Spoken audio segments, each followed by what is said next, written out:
What's up?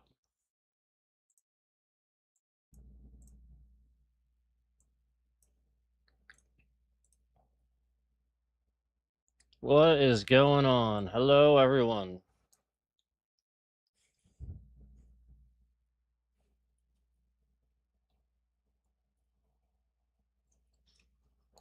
What is going on?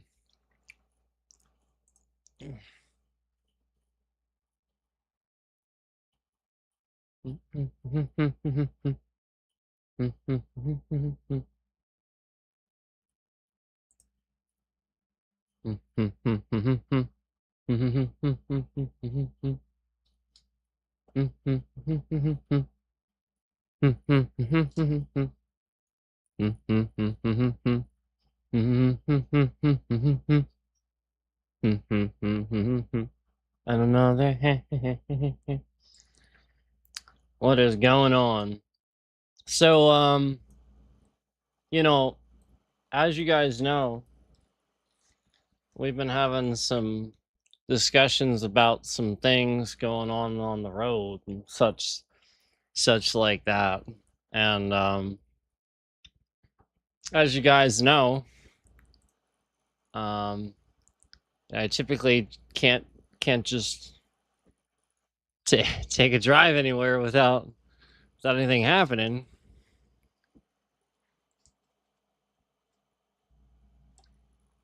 So, wouldn't you know it? I wanted to get some Wendy's. Wanted to go grab some Wendy's. And while I was on my way back, wouldn't you know it? Wouldn't you know it? In exactly the same spot in the road that we've been discussing that these things have been happening in my area, I was tailgated and then illegally passed. Oh, imagine that. And no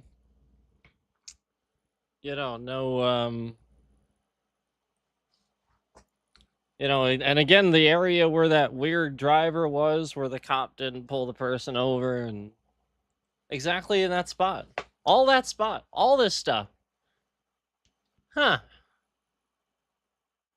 This person did not slow down to 35 in the 35. Tailgated me. Came flying up to my rear. Was tailgating. No, they weren't doing this like crazy like some of them do. It isn't all the time, but they do it. It's usually the trucks that do that. So I mean, even just today in the broad daylight, when I was on a back road, a pickup truck, like halfway down the road behind me, was driving in the center of the road just because there's nobody else in the road. Like this big, like he just right down the middle. So like that's why the roads have ruts in the center and your car is like going like this just because you want to drive on the north. Yeah, that's why, because they're doing that. Yep, it's them and it's the tractors that drive right down the middle. Anyway. Anyway. Let's discuss. Let's take a look.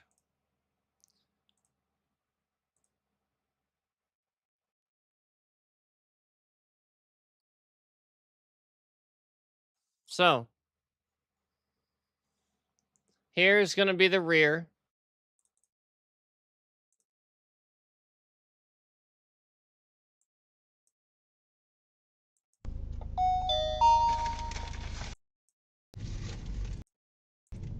I can't see anything. Video mode. Recording started.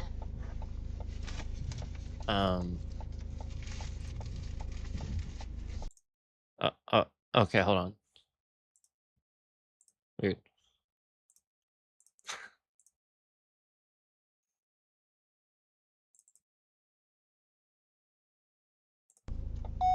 Oh, okay, there we go. There we go. Now let me find.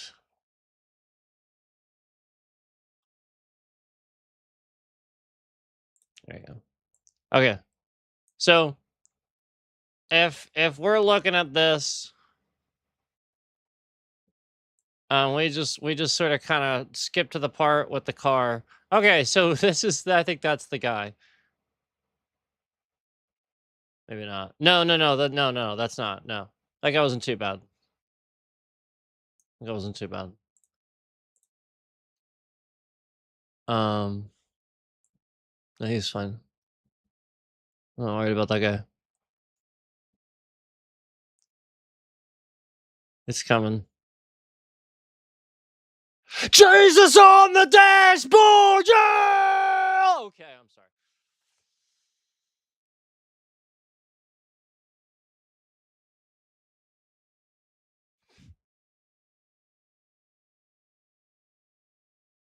Here we go. Here we go. Here we go. See, that's what this guy, he was listening to that. No, I'm just kidding.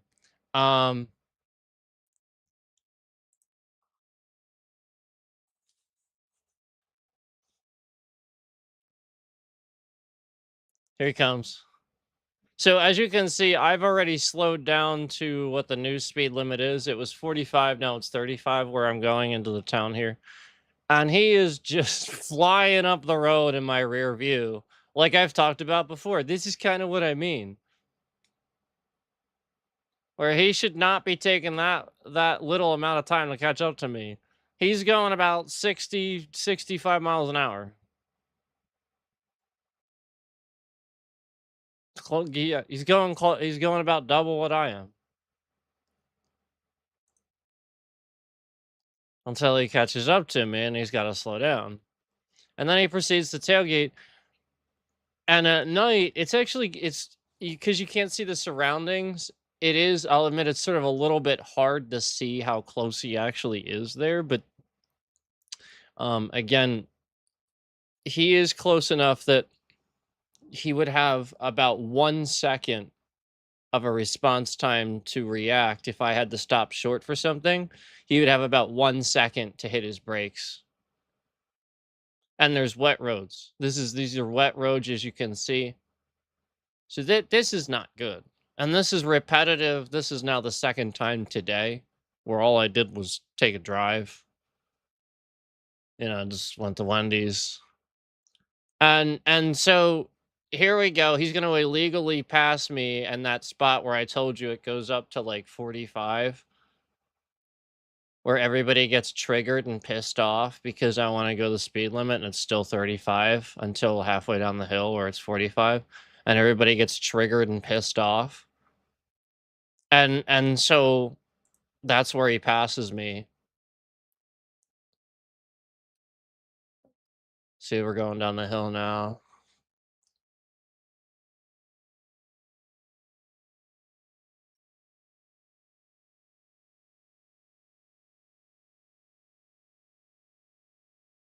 There he goes. Ready?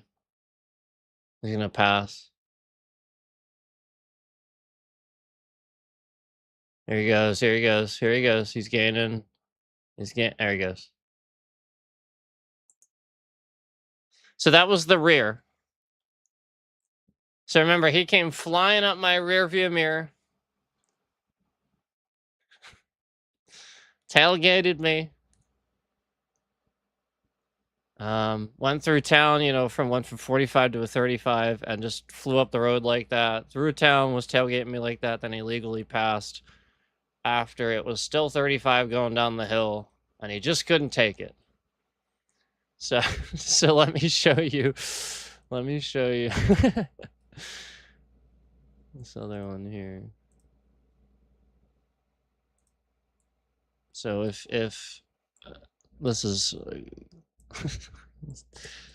not at Popeyes, I'm at Wendy's.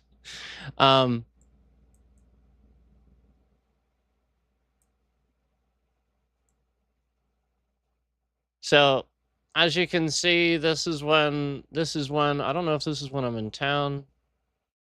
No, because I wouldn't have been driving that fast. It's still 45 and stuff here. So,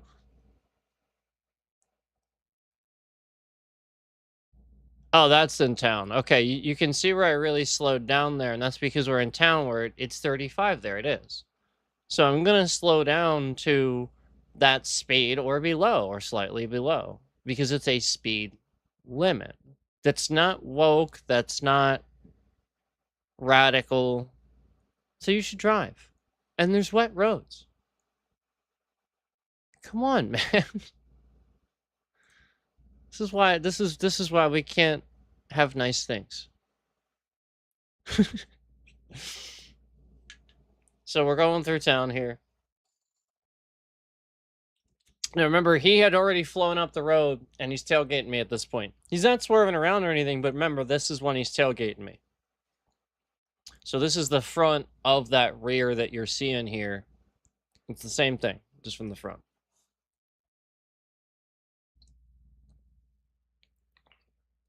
So as you can see, I'm just trying to be cautious of my speed through town. There's also, I think, a few manhole covers and a couple of things to avoid in the road, just a little tiny bit. So I want to be cautious of that while the roads are wet. So I'm sort of just being a little cautious of that too. So this is where there's going to be a hill, and then not even halfway, more like 2/3 of the way down the hill, it sort of turns to 45. It's still 35 here, though. This is still 35 here. And there's going to be a sign that actually says that. Right there. I don't know if you guys can see that. I know it's really, really, really overexposed. But can you kind of see the 35? See what I'm saying? It is 35. It's just because it's nighttime, it's really overexposed. That's a reflective sign. So catching that like that when you're moving and it's raining and it's you get what I'm saying? It's just really overexposed too. So that's why it's like sort of kind of looking like that. But it is 35 there until about 2/3 of the way down the hill where it's 45.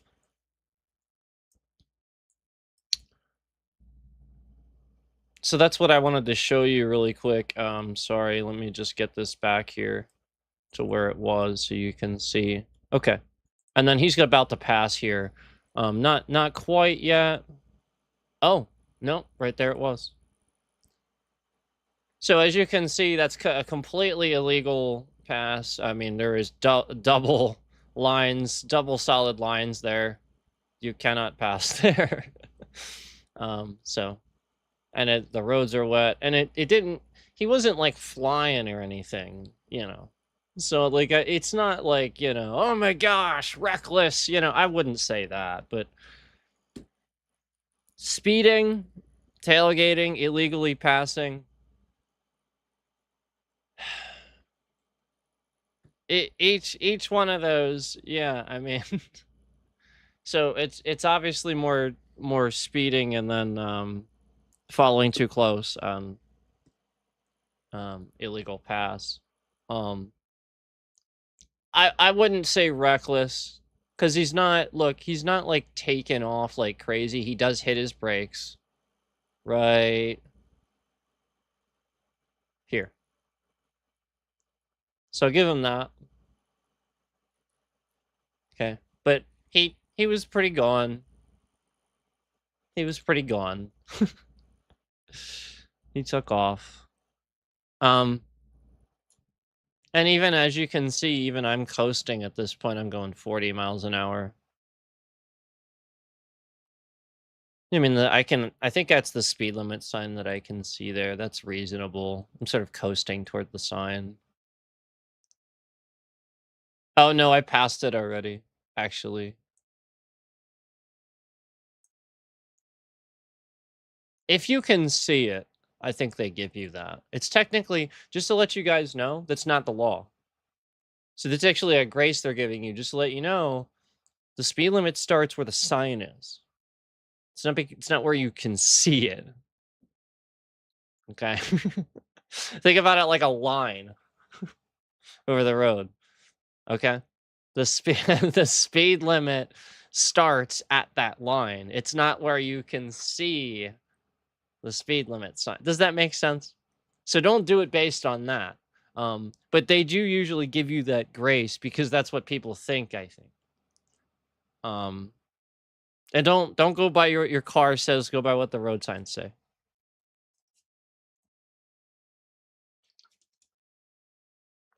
So, this is incredibly illegal. Confetti. I'm being helpful, giving you helpful tips. Those are helpful tips. They are. But confetti.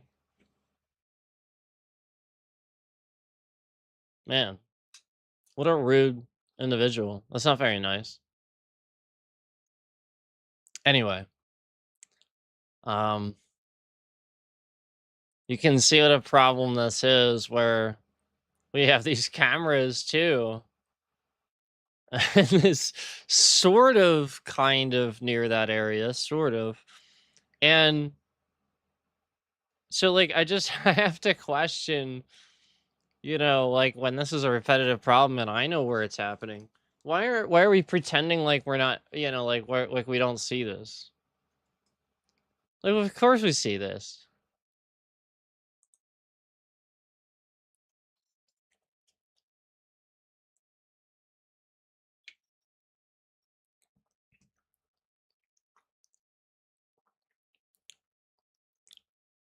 Um so again, not somebody swerving around all over the place this time. Man, if only my rear camera, it's a shame it was pointed wrong that one day, man, of that guy. He was all over the place. What a douchebag. My point here isn't to ding anybody individually. My point is to spread awareness that if we all drive respectfully, we'll get to our destinations. Like I mean, that person's gonna have an accident. Um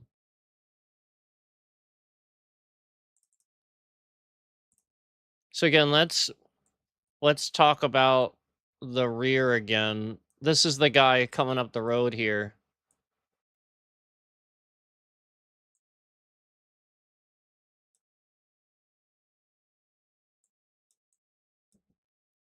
Here he comes.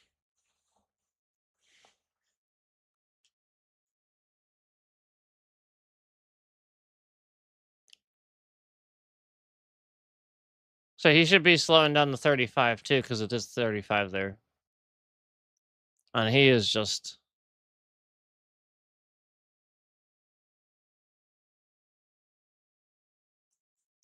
okay. Do you understand what I'm saying? This is what I see all the time.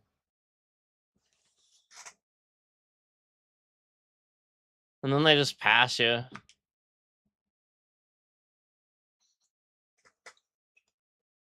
If I drive down Route 30, Business Route 30, between Lancaster and Gap, there's like a center lane. It's for turning though, it's not for passing. And they'll use that to pass you too, because it's 35 most of the way. People treat it like it's like a highway. They think it's like 55 or something. I don't know why they think that. It's not. It's 50, 55 actually, like a little bit past, like there's a spot near like between Gap and Parksburg, but between Lancaster and Gap, it's actually mostly 35. It is. It's actually pretty slow through there. It's because it's mostly houses and stuff. There's like parks, houses, there's communities. Cause you got Gordonville, you got Paradise, Vintage. You got all that. And like like those are houses and stuff. This is like developments and farms, Amish.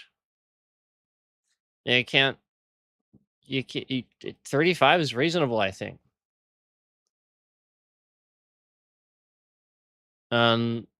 there's a lot of big tractor trailers that go through there and stuff, and they're flying down there in the middle of the night. If you guys want to sit down there in the middle of the night, I promise you'll see a tractor trailer flying down there 60 miles an hour sometimes.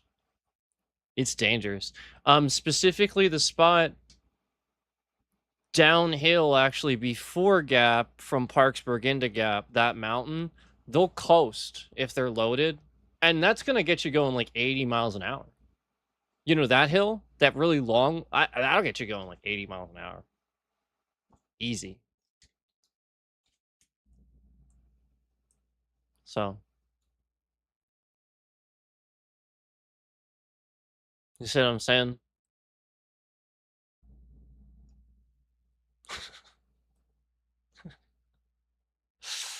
It just it just passes.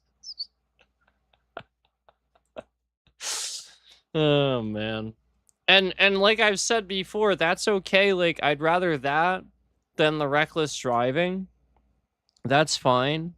But in my opinion, the speeding and the tailgating is the reckless driving because the roads are wet. And then also because it's speeding and tailgating. So, I mean, I also do think that's a little bit part of it, but I do think I think I saw obvious intent to pull back a little bit from that with the braking down, sort of, like on the hill there. So, but regardless, the person was still going too fast and illegally passed and all that. Following too close, all that. If you guys remember a while back, we talked about somebody that was in a pickup truck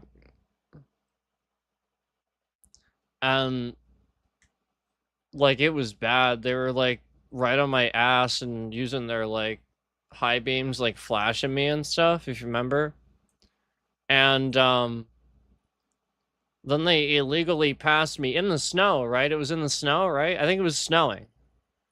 And I think it was like a Dodge Ram or something. Like there's a lot of them around here. I think it was a Dodge Ram. And it was just a really big truck, and he just was like flashing his lights, really pissed off.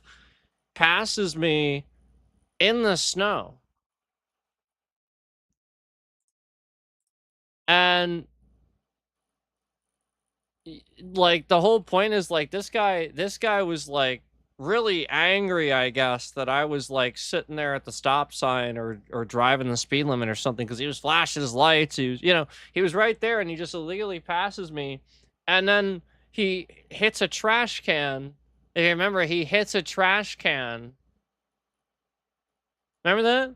He just like hits a trash can because he loses control because he's going so fast, and it's like snowing. And he's going downhill, and there's all these bumps.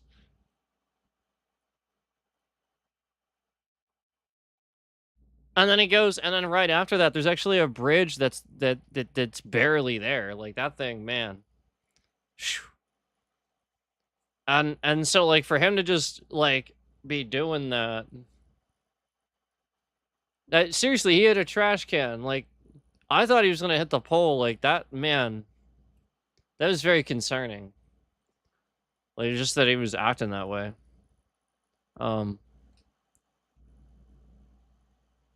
So that's, like that's just the concerning part about, like just the behavior and stuff like that.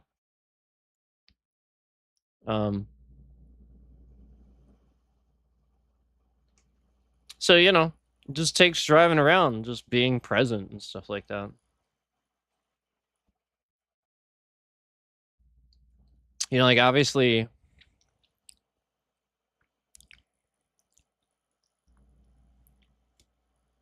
like the like the point is like you can see here I'm just driving down the road.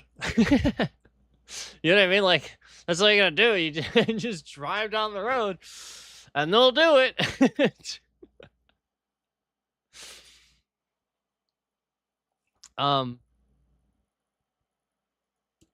So You know, like, I mean, there, right there it is. That's kind of my point. And yeah, I don't have to do anything. I just have to go the speed limit. Like, that's when you see this speed, it's also satellite, so it's give or take. It's not gonna, like, you know what I mean? Like, it's actually, for the most part, if it says it's a little bit under, it's actually, I think sometimes it'll go like over and under if I'm actually going that speed. So it's hard to say what actual, like, again, with the satellite, that could be off one way or another depending on the day, you know, like, you just don't know. But it's only going to be a couple. It's only gonna be like 2 or 3. It's not that much. Okay? So that is very accurate. Um and so, you know, I mean, and you know, regardless, regardless, it doesn't matter, you know.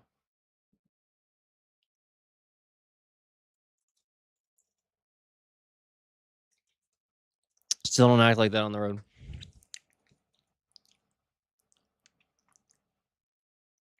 Um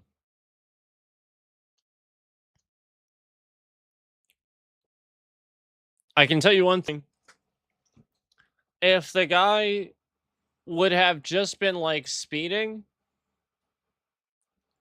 and like sort of caught up to me on the road, you know what I mean? And then kept a safe distance, and then eventually he illegally passes me, but he does so like he did there, where it's like he kept a safe distance the whole time. He didn't really bother me, and he illegally passed. Yeah, but at the same time, he didn't like be reckless about it. He wasn't too close or anything.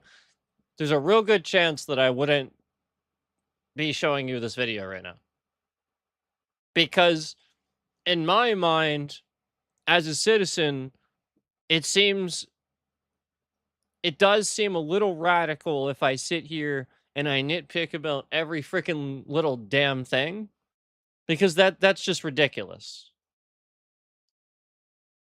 But I will call it out if I think it's completely unsafe. So driving too close will always cause an accident. It is incredibly unsafe, especially in the rain. Those roads are very slick. Um so you know, that's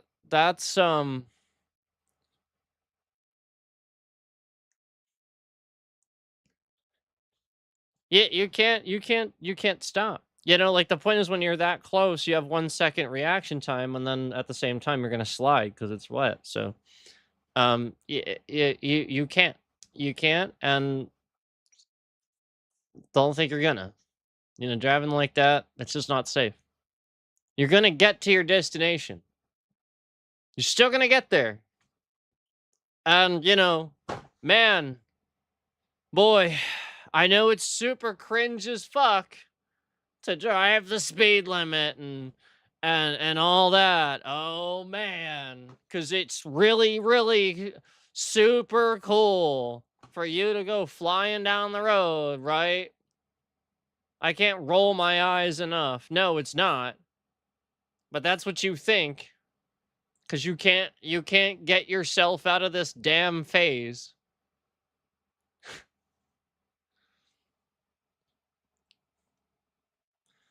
We're going to drive in a circle and we're going to go real fast. Like, if you want to race cars, go race cars. If you want to, like, you got a problem with that, deal with it. Do that. But don't do it on the road.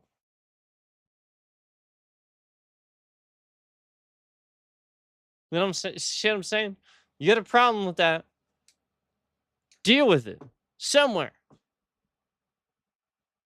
But don't do it where it's other people are at risk or involved, because then there's no safety measures to it. There's no checks and balances. You're just involving the public in your craziness. And you know, again, you're free in this country to be a little crazy at times, but do so with those regulations and those safety precautions for you and everybody else. I feel like that makes sense.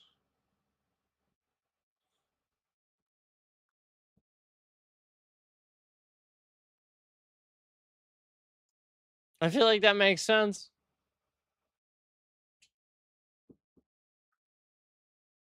Okay.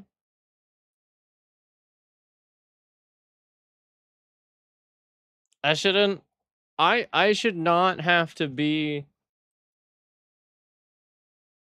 you know, like I just feel I feel like I feel like the damn teacher in the fucking school that's saying no running in the halls.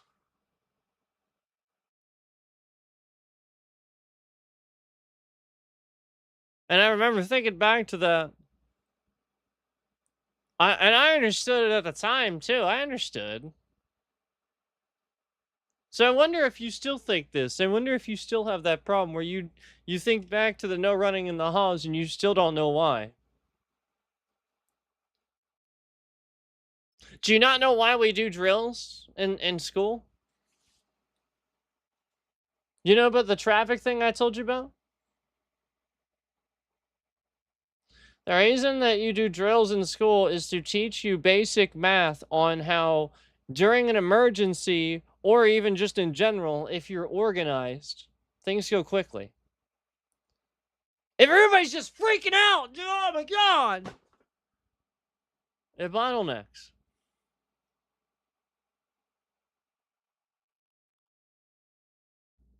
Logic is order. Chaos is disorder. I mean, it's pretty basic stuff, man. But in those situations, it's hard to remember that. So you have to run the drills. That's why we do drills in school. I mean, a lot of that stuff. Like kneeling down in a hallway is gonna protect you if a tornado goes over the damn school. No, not really. Probably not. Maybe. If you're not near a window, you won't get sucked out. That's for sure. Debris won't fly in. So yeah, for sure. I mean, that helps. But you know, for the most part, yeah. I mean, it's if it hits the school. I mean, come on, cinder block. Cinder block flying around. It's not too nice when it flies around at 200 miles an hour. So anyway, you have to realize the purpose of that is that just in case it only goes through one section or something like that. Well, all right, now you still got everybody to where they needed to be, and people weren't backlogged somewhere, and you can't say after the fact, oh, these people, this happened because they were backlogged and they got trapped in here and stuff like that. Or you know, like, I mean, this happens. Think about all the people that get trampled on Black Friday because a bunch of jerks line up at a storefront. Oh, you can look that up. That's it. There's real statistics of that, especially Mall America. Mall of America? Yeah. Yeah, they have some serious oh yeah, it's bad on Black Friday. The statistics of trampling. And like it's like that's insane, isn't it? It like doesn't happen any other day of the year where we have so many high rates of tramplings, and then Black Friday, bam.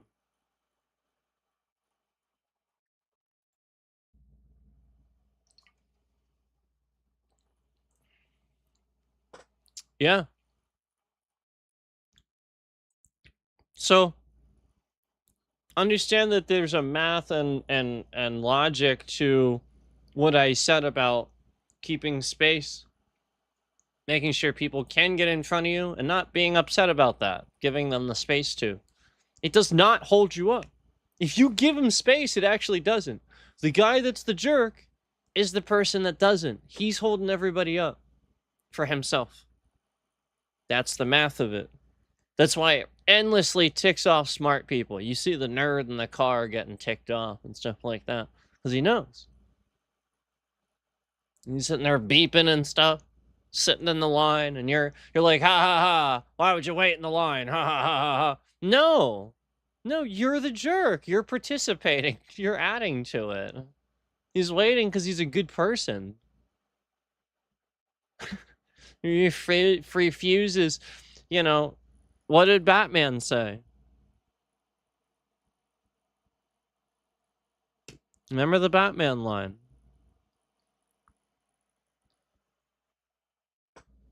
Okay.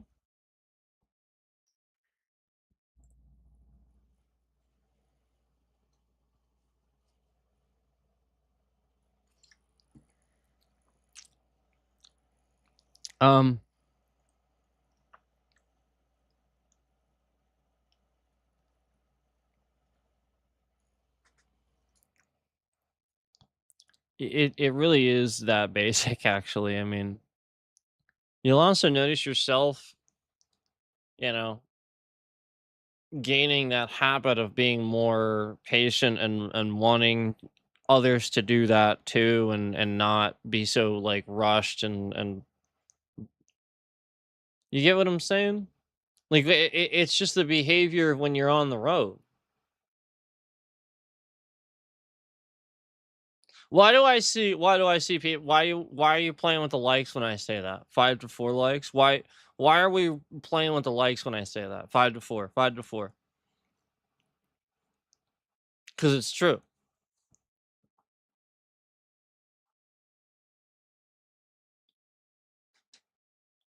Confetti.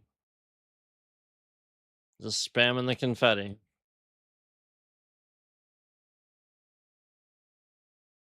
What kind of terrorist retard would actually troll this concept? You know, you get what I'm saying? Like somebody that clearly doesn't drive. This should resonate with anybody that drives on the road. Anyone. Cause you know, you wanna you some days you're not in a hurry too. Like why are you in such a hurry?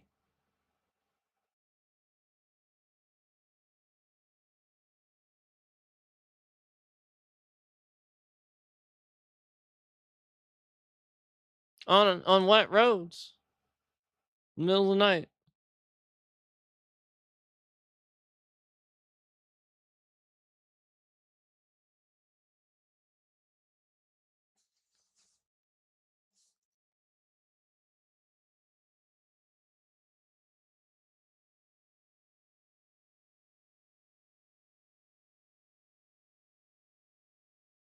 Confetti. Just non-stop confetti from a retard. Confetti from a retard.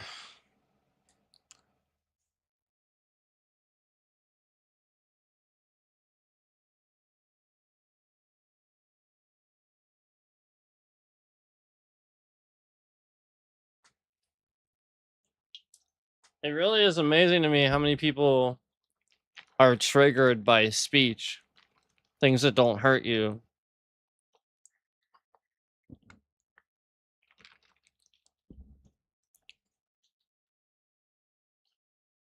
It is. It's amazing to me.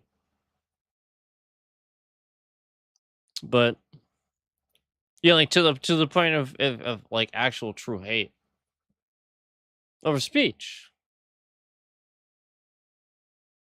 And then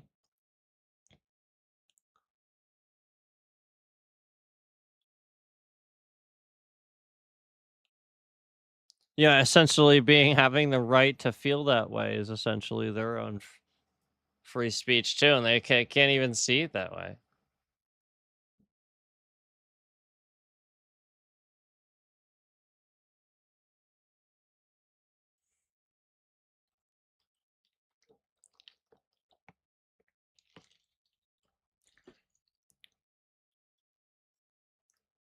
You essentially aren't from a country that does or does not control more or less the way you think and feel.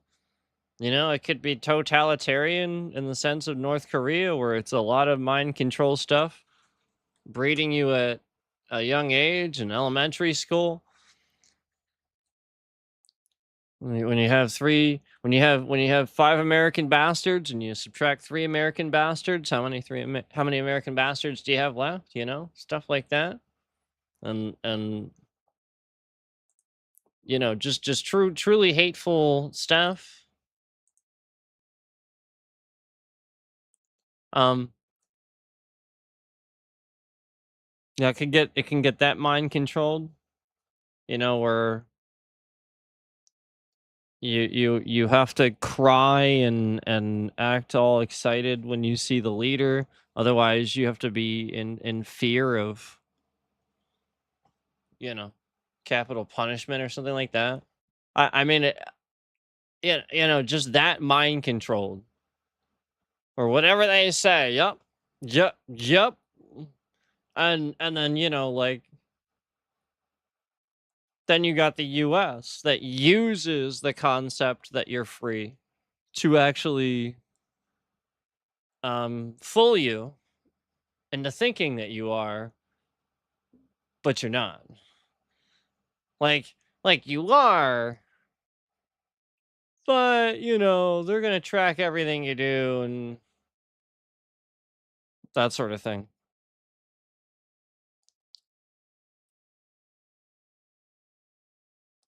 So like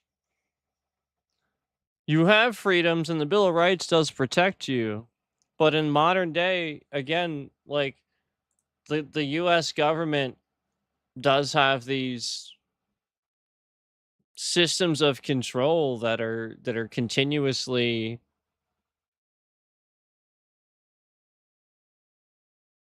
finding a way to, you know, breach the rights of everyday citizens and whatnot. Um,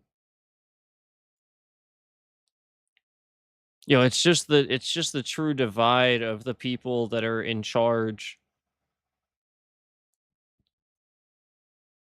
are able to, you know, use their you know, essentially abuse their power of being in charge against the people just because they would disagree with them. You know, like it's literally that. It's literally just, you know, the amount of different times that you see that in our government.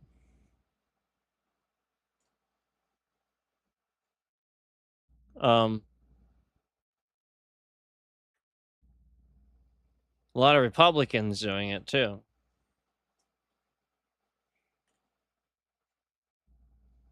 A lot of douchebags out there.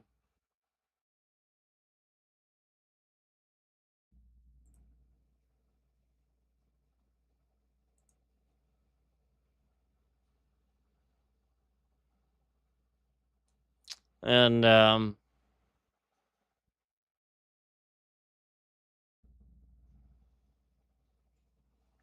you know,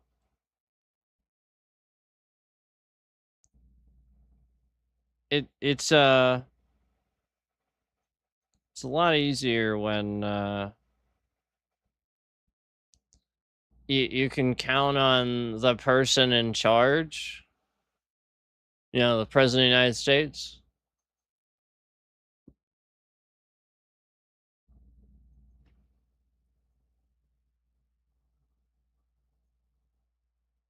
That's it. When you can count on them, that's it.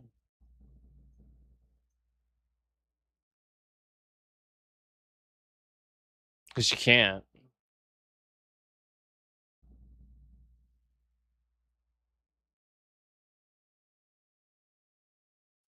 You can certainly count on him to take advantage of you. You can definitely count on him to do that. He will definitely do that. The current one, Trump. You know, not the other guys. Yeah, the other guys in modern history, for the most part, have been pretty ethical. But Trump, no.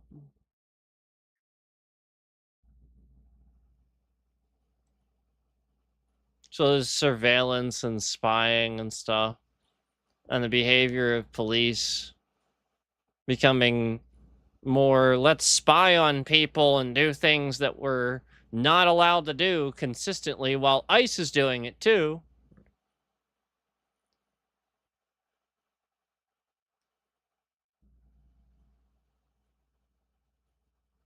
Where a lot of this could be, you know, like senators or local government people reaching out to media outlets to put out an actual PSA, sort of like what I'm doing about reckless driving, monitoring your speed, and how it's just a problem and stuff like that. But is that happening? No.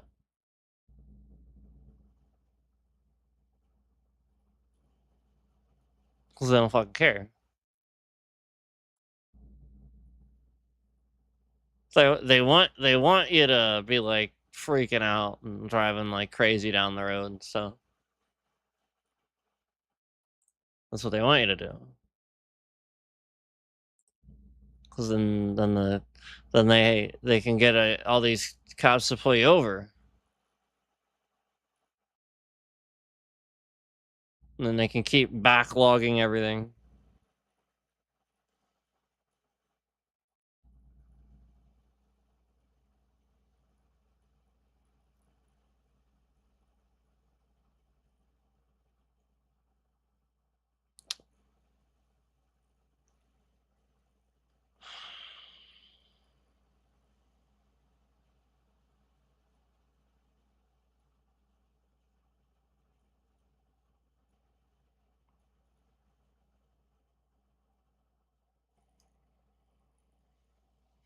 How do you vote for such a fucking retard?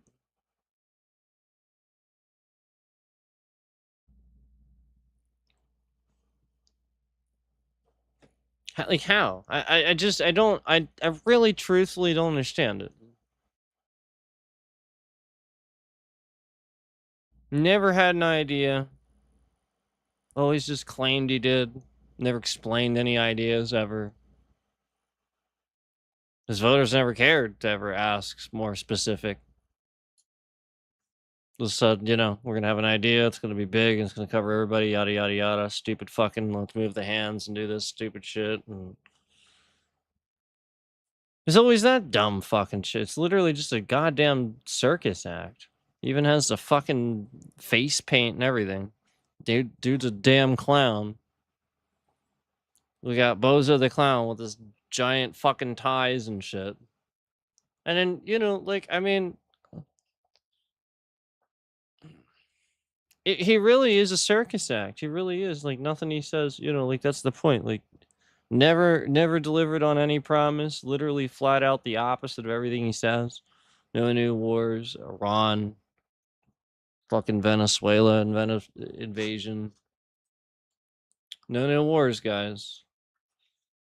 Why the fuck is Israel in partial control of our military right now? Why would we ever do that? You know that, right? You know that's a thing. You know that Benjamin Netanyahu has security clearance into our military. That is a national security breach beyond comprehension. This guy is a piece of shit that bombs the hell out of anything that moves. And you gave him security clearance in our fucking military. Yep, Bozo the Clown over here. Fucking Bozo the Clown's the same dumbass that accepts a plane from Qatar. Qatar.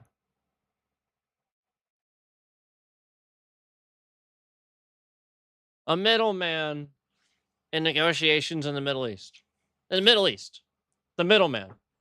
Let me see. Why would somebody want to be the middleman in negotiations in the Middle East? You don't take a plane and accept gifts from Qatar, stupid. You weren't right about everything, stupid. You know how I know he watches my streams too? It's literally every little damn thing that I do. I swear to God, it's so little nitpicky too. And then I'll watch like the likes removed or something like that. Like it really is that pathetic. I swear to God, you guys know I've mentioned very specific things where he was always a certain way. And then I said it on stream, and I swear to God, like the very next day, and it was more than one time, where he was always this way, forever. And as soon as I said on stream, the very next fucking day, complete reversal. Now I'm not this way anymore. You know, like I did, what the So,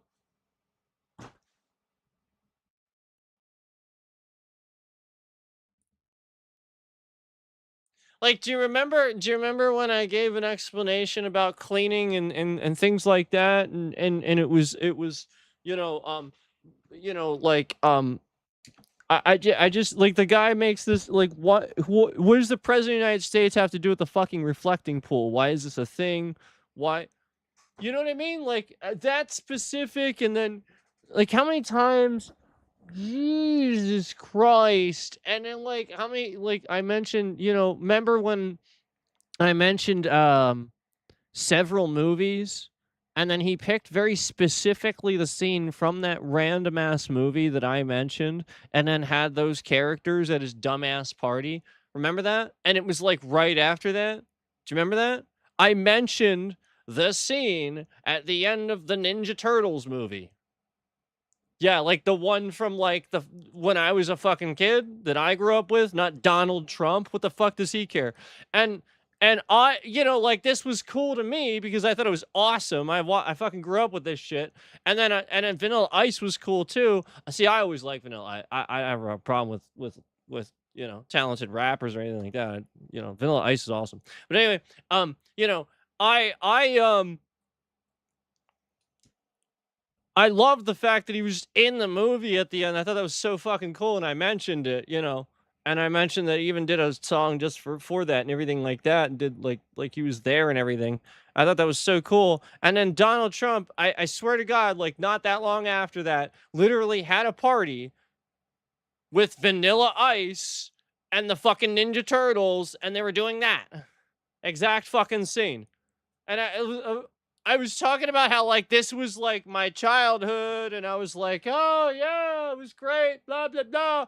And like the fucking douchebag proceeds to sit here and try to do all this shit that I mentioned was great about. Like, what a weirdo.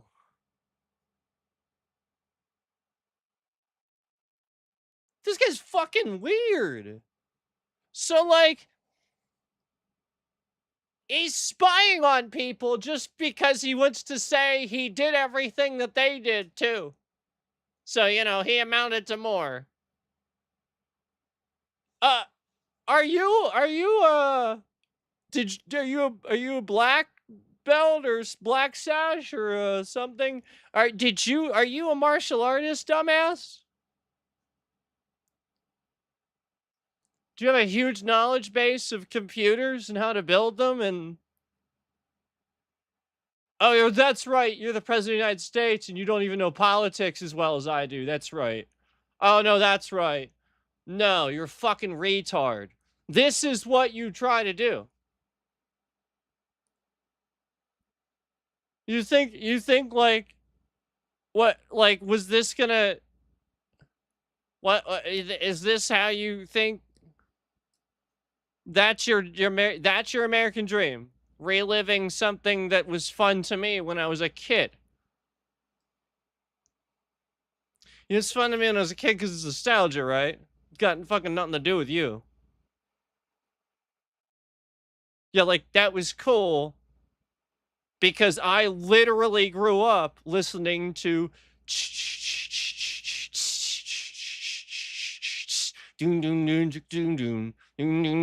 I literally grew up with that, and I literally grew up with the court case and the fucking Queen thing and all.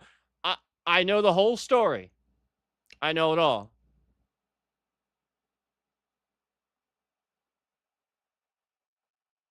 Yep, the original was Queen, David Bowie, Under Pressure. I know the whole pressure pushing down on me, pushing down on you. Yeah, yeah, exactly. So when you want to sit here and you want to pretend like oh yeah, we're just gonna live what somebody else lived because we can recreate it. No, you can't. It's just gonna look like a bunch of fucking awkward dudes in old ass costumes.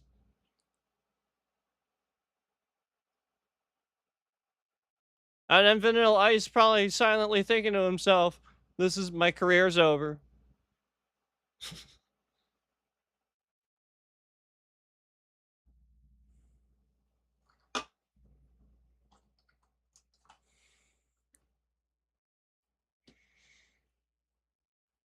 So,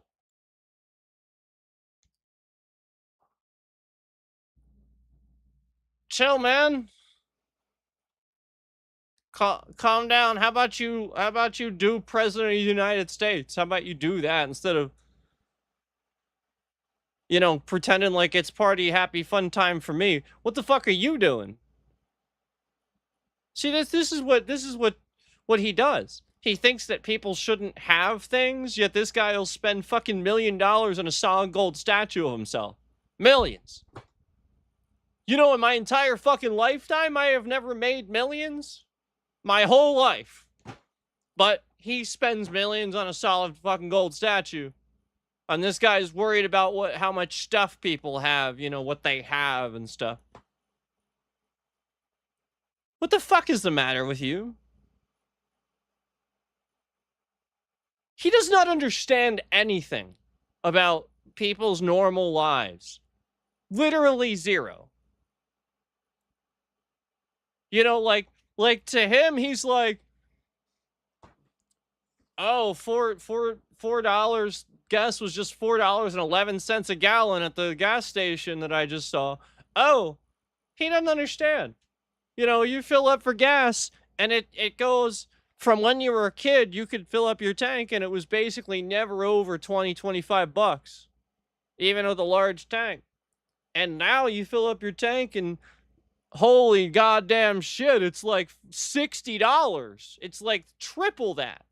This guy doesn't get it because he's like, well, what does that matter? You understand, right? That's like a penny to him. That's like 1 penny to him. Because he's got billions. He's got the solid gold statue. He could sell that and buy like fucking 9 houses with it. He doesn't understand. That the dude's name is worth money. He could sell a fucking pen. He gave a pen to somebody that goes, oh, thank you. Yeah, the guy's gonna sell that for like fucking 200 grand. Yeah, because it was in Trump's hand.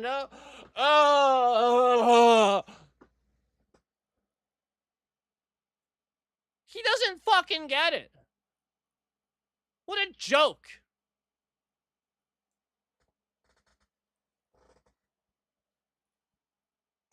And then, meanwhile, you have people actually like, every day. This is every day. Everything's more expensive from his goddamn fucking terrorists.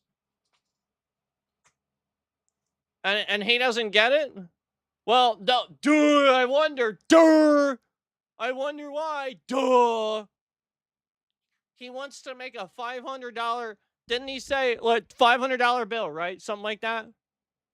Who's gonna use that? Nobody even uses cash anymore. $500 bill. Dude, I can't even use a $100 bill at the drive-thru. They'll be like, get the fuck out of here, dude. What are you, a drug dealer or something? Get out of here. Yeah, like if you, yeah, that's the way it works. If you're a normal fucking person and you hand somebody 100 or something, even if you hand them a bunch of 20s, I swear to God, they're like, where's the pen? Where's the, they gotta find the pen. They gotta fan them out. They gotta mark that shit. They're like looking at it and Jesus Christ. I mean, I guess good for them for making, being diligent about, but holy goddamn shit, man. And you want to make a $500 bill? He doesn't get it.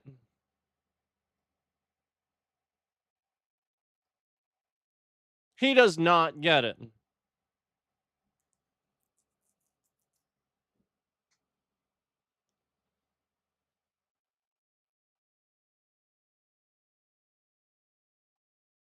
I would even know where the guy won't listen. He doesn't listen to anybody, so he's never gonna get it. He don't fucking care. He wants you to listen to him talk about himself.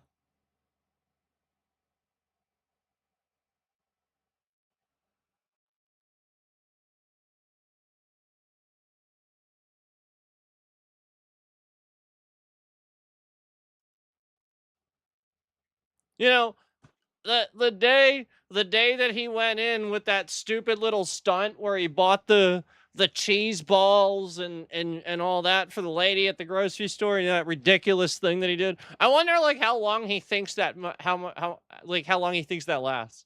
Like he doesn't do his own grocery shopping. Like that's how much outside of the norm this guy is. He didn't even like do his own grocery shopping.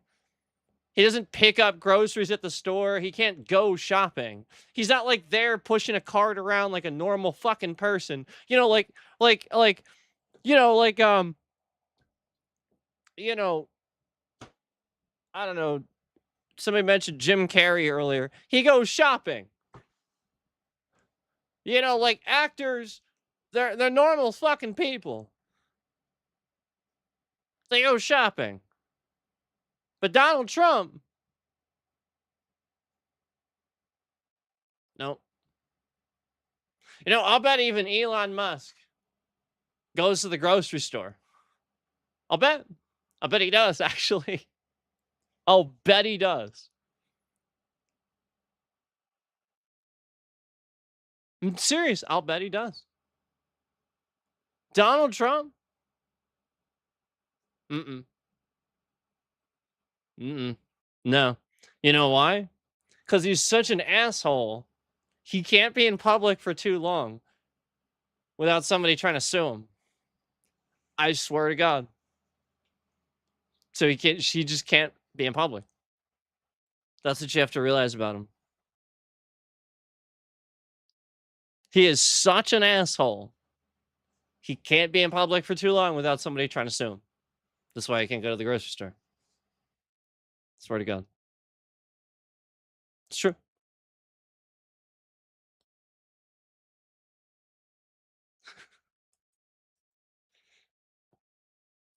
I mean, you know,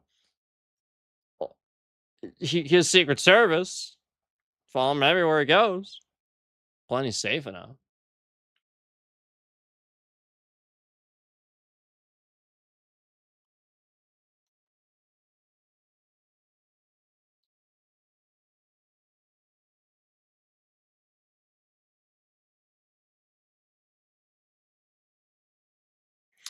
Regardless of the Secret Service, I'm talking about before that. You really think Donald Trump went to the grocery store before that? No, Donald Trump didn't even fill his own fridge. He probably didn't even know what was in it. Remember, we're talking about the guy who, when wasn't his granddaughter? Somebody was doing like a video for a project in the Oval Office, and they let it slip that he had a button for Diet Coke, and they're like, nope, take it. That's it. Something like that. I think that's who it was, right? I have no idea. I just know it was like a relative. I don't really know much about his family. Um, but I just know it was somebody doing a video for a school project, and they were like going around the things on the desk, and it looked like a dictator's desk. Like they were filming the desk, it flat out. It was not a normal desk. It had like red buttons all over the place. Like, this is a button for this person to come do this for you. This is a button for this person to like, you don't do anything yourself. You have a button for every. That is pathetic.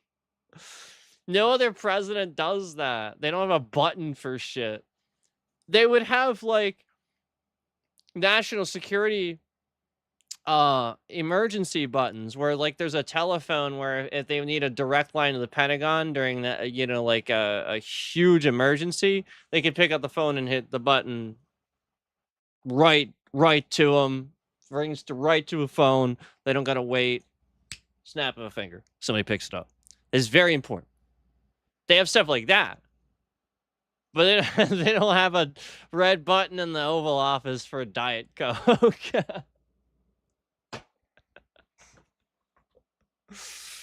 Oh my god. I can hear Tom Cruise right now. I can hear Les Grossman. I can hear it. Diet Coke! I can see the dance. I can see the fat hands. I can see it.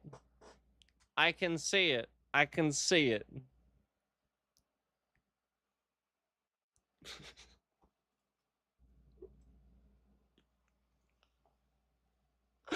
Oh my god, it's so funny.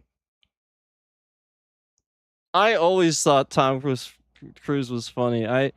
Um even like sometimes in the Mission Impossible movies, I would actually laugh at his like the way he delivers some of his lines and stuff. He's actually kind of funny. I always thought he was a kind of a funny guy. Like on purpose, like just, to be comedic, like, and but at the same time, not forced, like he was just good at it. I always liked it.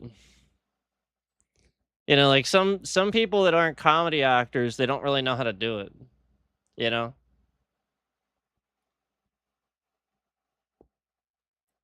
But no, trust me, he knows he can do anything. That man, he's so funny. Les Grossman. Diet Coke. Diet Coke. You gotta like throw your head up. You gotta like Diet Coke.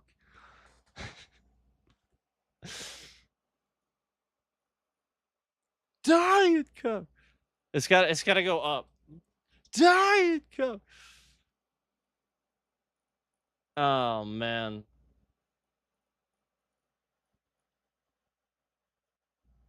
Remember Bill Hader? Bill Hader's amazing. I love Bill Hader.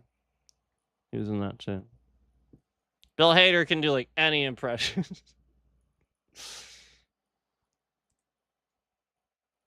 What? Look up. Bill Hader, John Malkovich impression,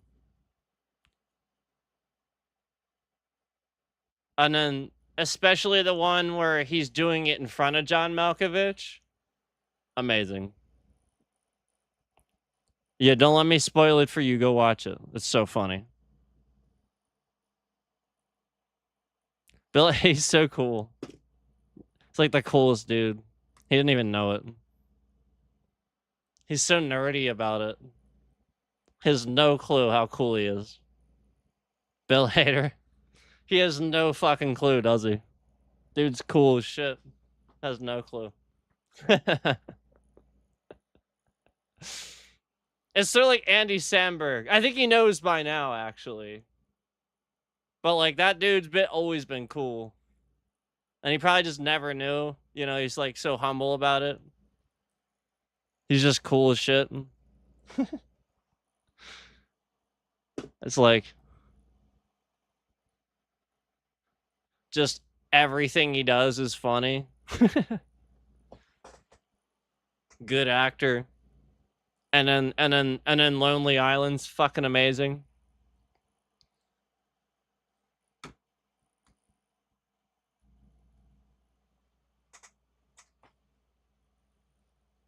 Michael Bolton.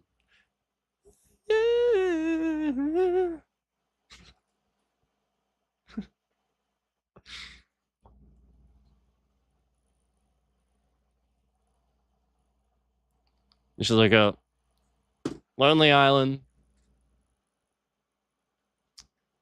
and Michael Bolton, and it's called Jack Sparrow.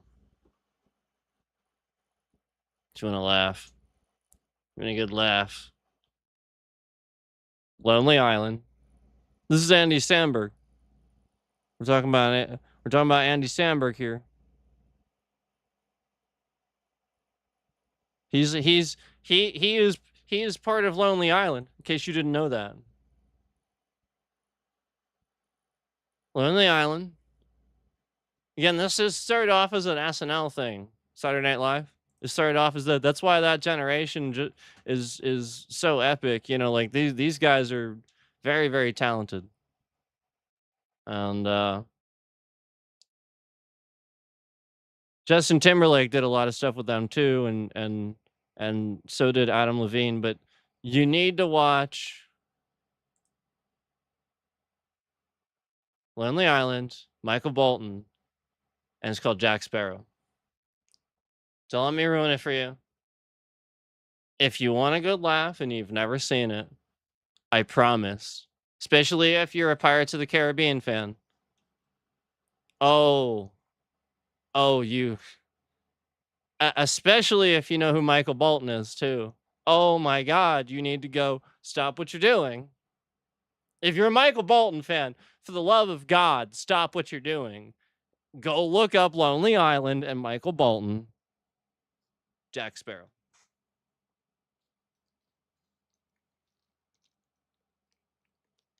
Lock eyes from across the room.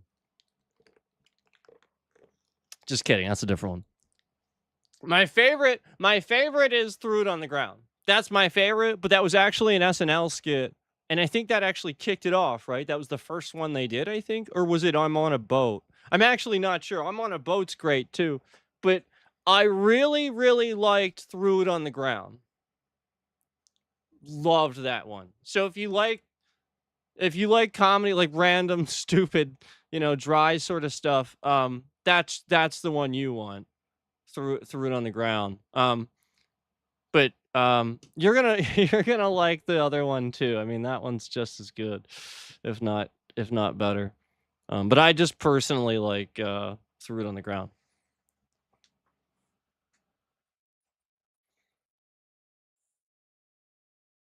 Highly recommend. I mean, it's sometimes we talk culture, guys. So I'm aware that I'm not talking about the other stuff anymore. That's that's why we're just doing discussion. Because I'll do that.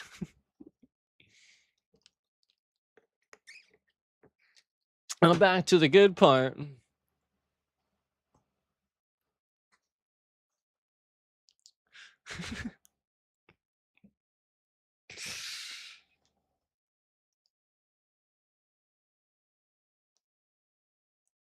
It's in my head now. I can hear it. I can hear Michael Bolton singing with his arms out on the crow's nest.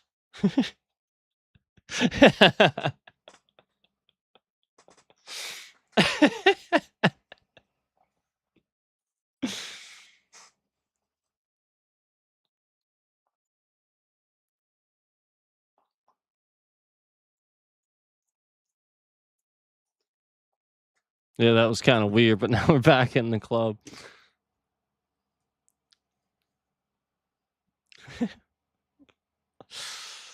Oh man, I love Lonely Island, man. It's so funny. It's just stupid.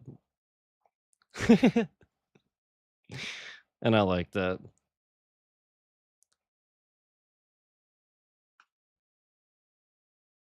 Brooklyn Nine-Nine was pretty good for that, but that was just a good cop show in general, though. Like, if you want a good cop show that's actually funny, Brooklyn Nine-Nine's actually good. It's not like, they actually, like, do stop bad guys. They don't just screw around. So that's actually kinda nice. They actually, instead of it just being a whole complete joke. Um, and Terry Crews is in that, literally, like, just plays himself, basically. Basically. I mean, like, he's a guy named Terry. I don't think his name's Terry Crews, right? It's Terry something else, right? But, like, he loves yogurt and he works out all the time. I mean, he's basically himself. Great show. Whole cast is amazing. Don't let me fool you. The whole cast, all of them, every last one of them. The women, the men, all of them, every last one. But yeah, that's Scott Sandberg.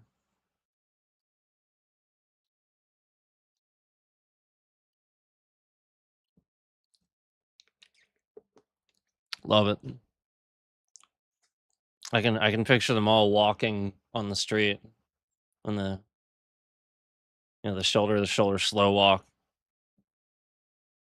Phenomenal opening, by the way. That was, you know, you gotta have the shoulder to shoulder slow walk. You have to do that. You have to. So, loved that.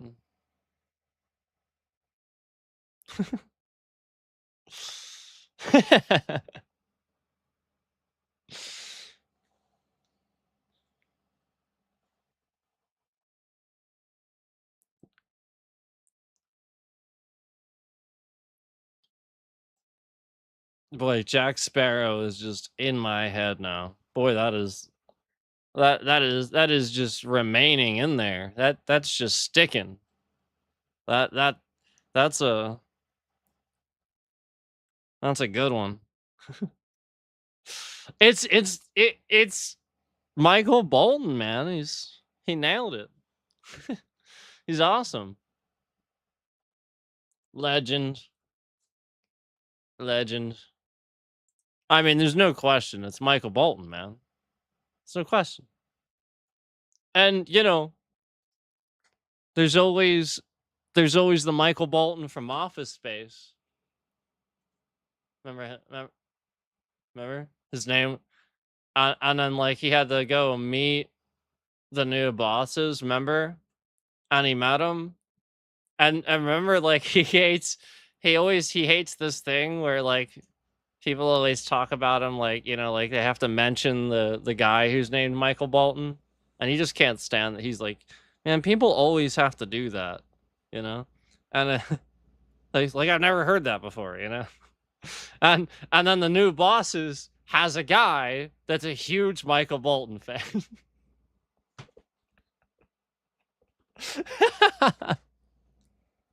So, he's sitting in there.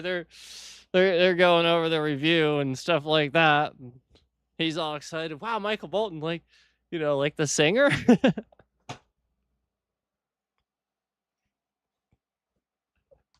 And of course he picks right then to stick up for himself, right? Right then. Oh my god. Office. You gotta love Office Space, man. Such a good. That was a legendary comedy. Legendary. Legendary. Legendary. Because you had Milton.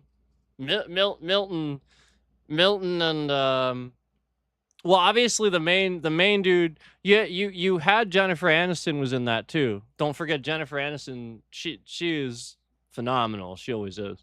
I feel bad. I forget the main guy. I forget his name. My fault. He won't care. If I laugh.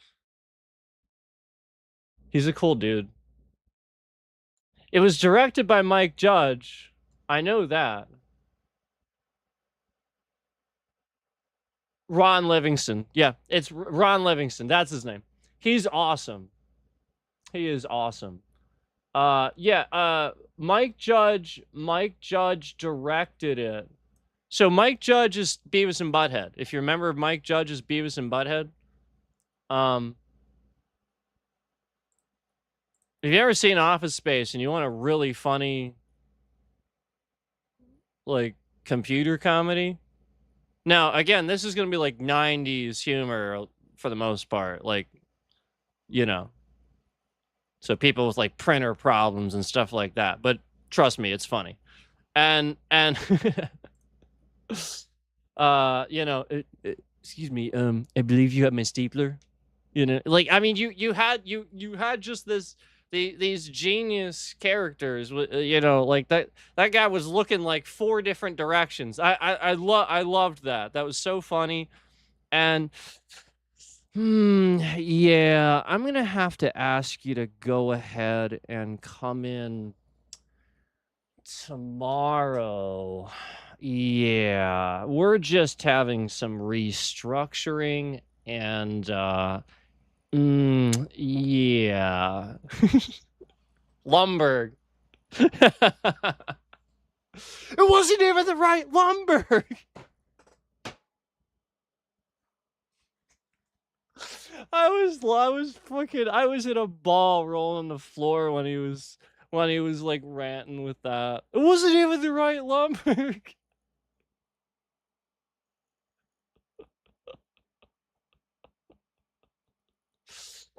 That woman, Jennifer Aniston, that played that role, she is the most understanding woman in all of history of women. Let me tell you what.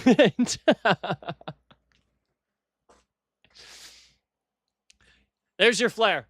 There's your flare. She was great. I loved her character. She was so freaking great. She fit right in with the rest of them. She had her own problems. That was a great movie, man. Great movie.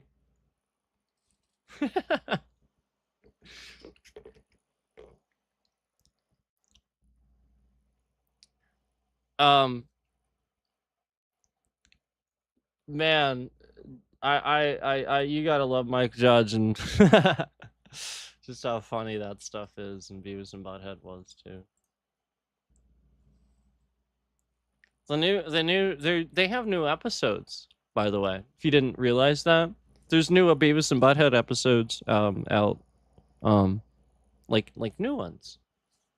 It's pretty cool, and they're actually good.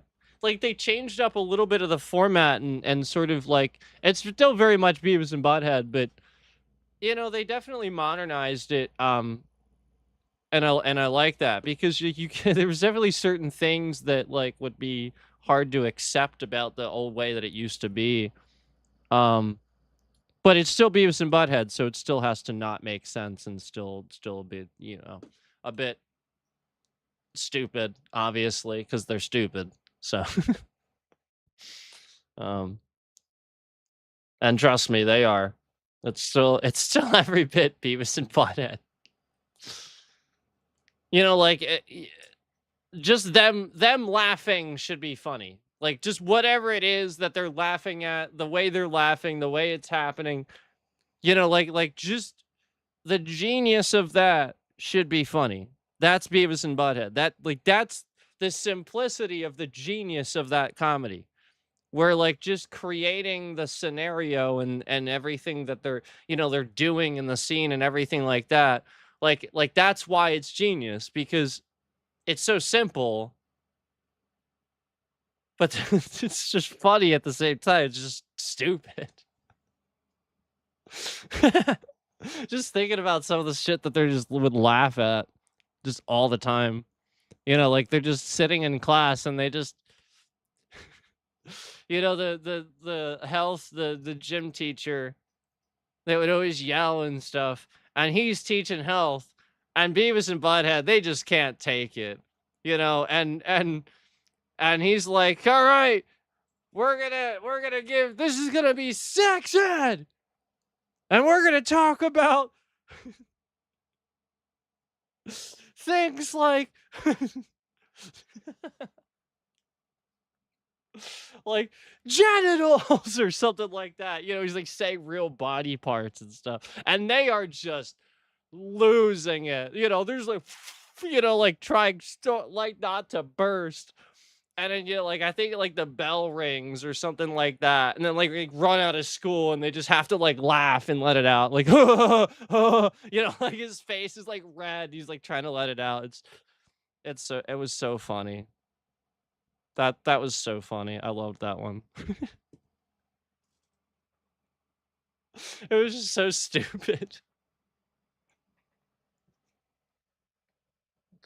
Just the fact that they think all this shit is so funny is funny to me.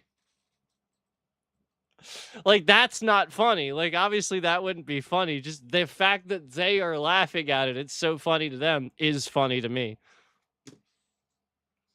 So yeah. Office Space. Anyway, Beavis and Butthead, but you know, the genius of that comedy tape. You know what? Only what Mike Judge can do.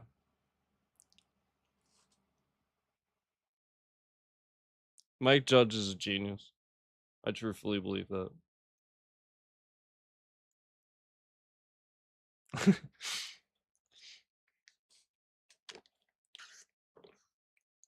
I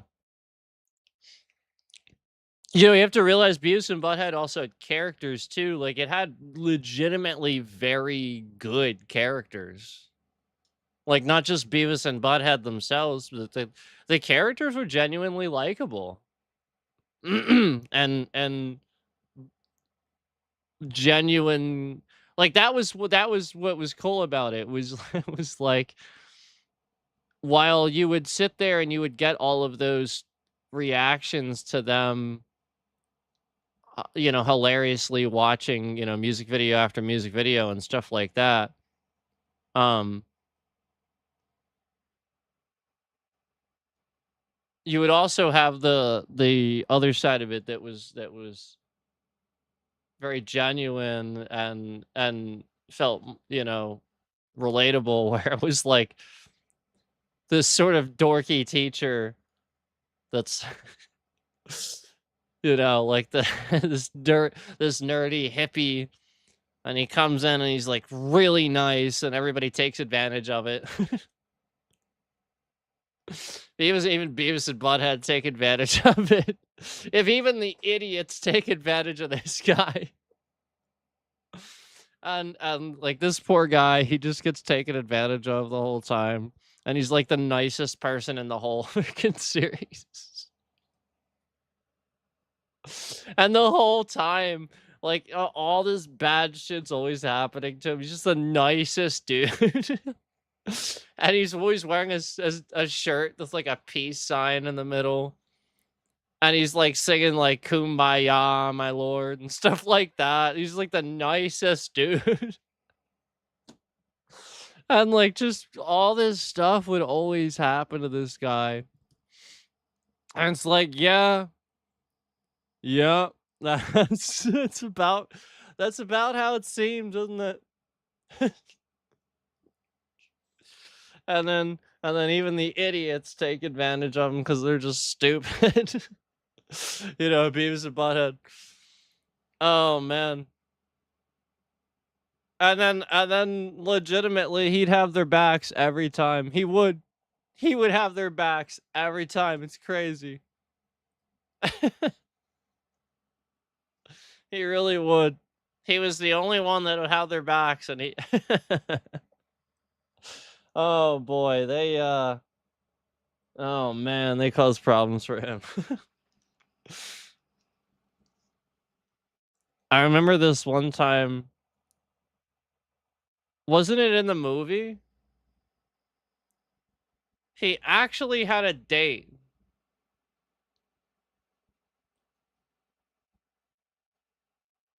Yeah, I remember like it was so awkward. Everybody that would talk about the show, we were like, is this guy supposed to be, you know, straight? You know, like we were actually just wondering, you know. And then the one time, like he had a date, and it was sort of like, oh, who's the date? And I think it was actually a female, but the point is, he was so awkward about it.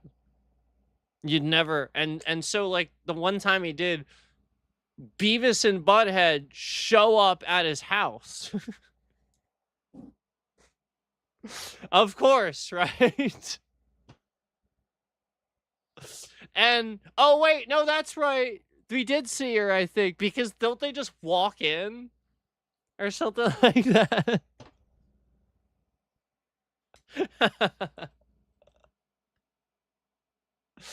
Oh man, I forget. I forget. It's been a while, I think, but it was something like that. Boy, that guy gets shafted. And anyway, Mike Judge was great, and like just that sort of campy, dry, stuff. The life hates you thing. Um,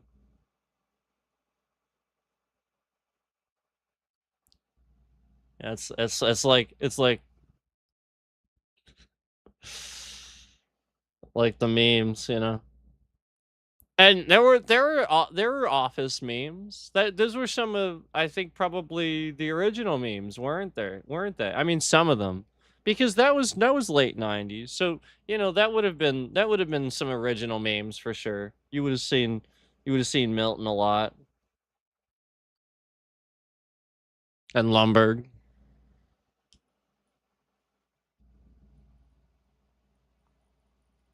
Lumberg is the guy in the meme where he's got his hands like this. He's wearing the suit, and he's kind of like this, and he has and it says, yeah, I'm gonna have to go ahead and then there's something. Well, that's where that comes from. Just like, if you've seen any legendary Riker memes out there, the Riker memes are freaking hilarious. I love See, don't get your news from memes, but they're great for comedy. And I love the Picard and Riker memes. I freaking love those things. They're so funny. And I especially love the scenes, the scene where they took the it was during Data's trial, right? And it's the moment, it's like a moment where something happens, right? Wasn't it during that? I don't remember, but I just know there was a reaction where Picard is very stern, looking forward, and Riker's like this. And it's just it's very memeable. It's great. Like that's the point. Like those guys are just so phenomenal. They were just such good actors that there's no, you can't ever see anybody else ever being in that role. They just can't do it. They could never fill those shoes. Nobody can play those people. Nobody else is allowed to do it. So that's why the only time it happens, is like, Lower Decks, right? And look, watch that, because Jack Quaid's awesome. Jack Quaid, Dennis Quaid's son from The Boys. He played Huey in The Boys. Yeah, he's the voice in Lower Decks. Yeah, he's like the main dude. So that's cool. And I think Riker shows up a couple times and Jonathan Frakes plays him, actually. I think, right? I'm pretty sure. It's a Star Trek, like they, it's a Star Trek. It's an official Star Trek thing. It's a good show. It's funny. It's funny though. Like it's a cartoon, but it's an adult cartoon. It's funny. It's not it's not the kind of like, if anything, it's actually more smart jokes. It's more intelligent humor. It's pretty funny though. Um,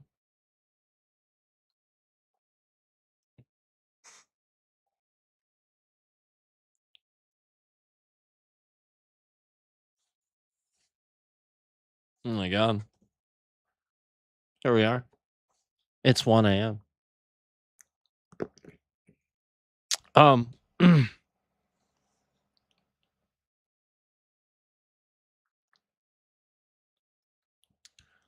I think it'd be cool if they did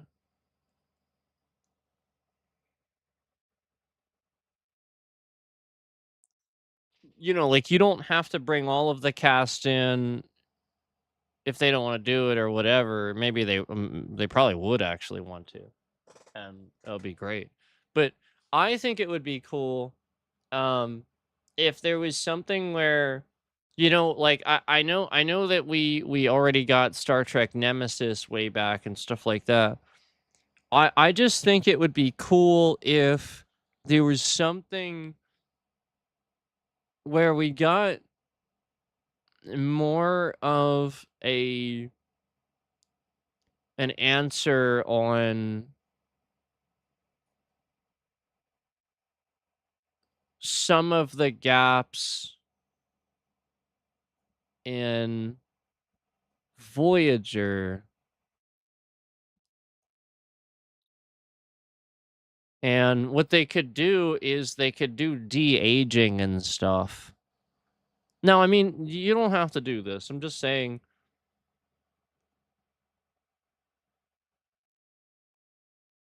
um that like consider the fact that a lot of actors today feel honored to play somebody as iconic as somebody in that role. So like consider that other actors would be totally fine with, for example, like Brent Spiner, Jonathan Frakes, Patrick Stewart, being essentially having their face and being de-aged and playing them in a movie or a series or something like that where um you can either explain some gaps or have an alternate timeline and do just like a whole bunch of fun stuff where you have the technology now to make it look really good. And it's a lot easier. We don't have to build a set every time. Back in the day, they built a set for everything and it took forever. And there was such limited on space and stuff like that. And so that was a lot of it. And not that they wouldn't do that a little bit now, but just the things are way, way different now where, just a lot more they can do with it where the next generation really has this, that crew of people have this timeless story that is ever that ever gives back to the story of Star Trek and the story of humanity, in my opinion. Like essentially gives it more of a fulfilling reason to keep going. Where it's like the concept of um putting war behind and just trying to explore and find commonalities that we can agree and trade and stuff like that, like democracy works.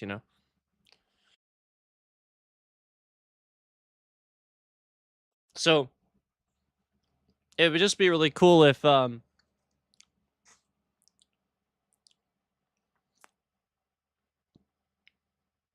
maybe we could get a modern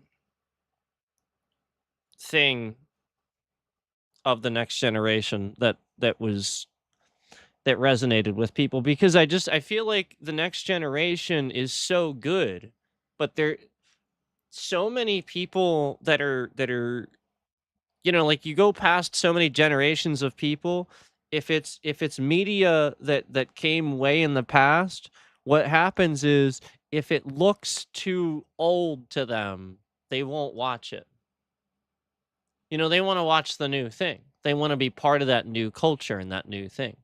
So if you can figure out a way to bring it back where it doesn't, you know, it does justice to it, you know, like for example, they really screwed up that last Star Wars trilogy. They really did. The first two trilogies were perfect. I didn't ever have any problem with that second trilogy. I always loved it.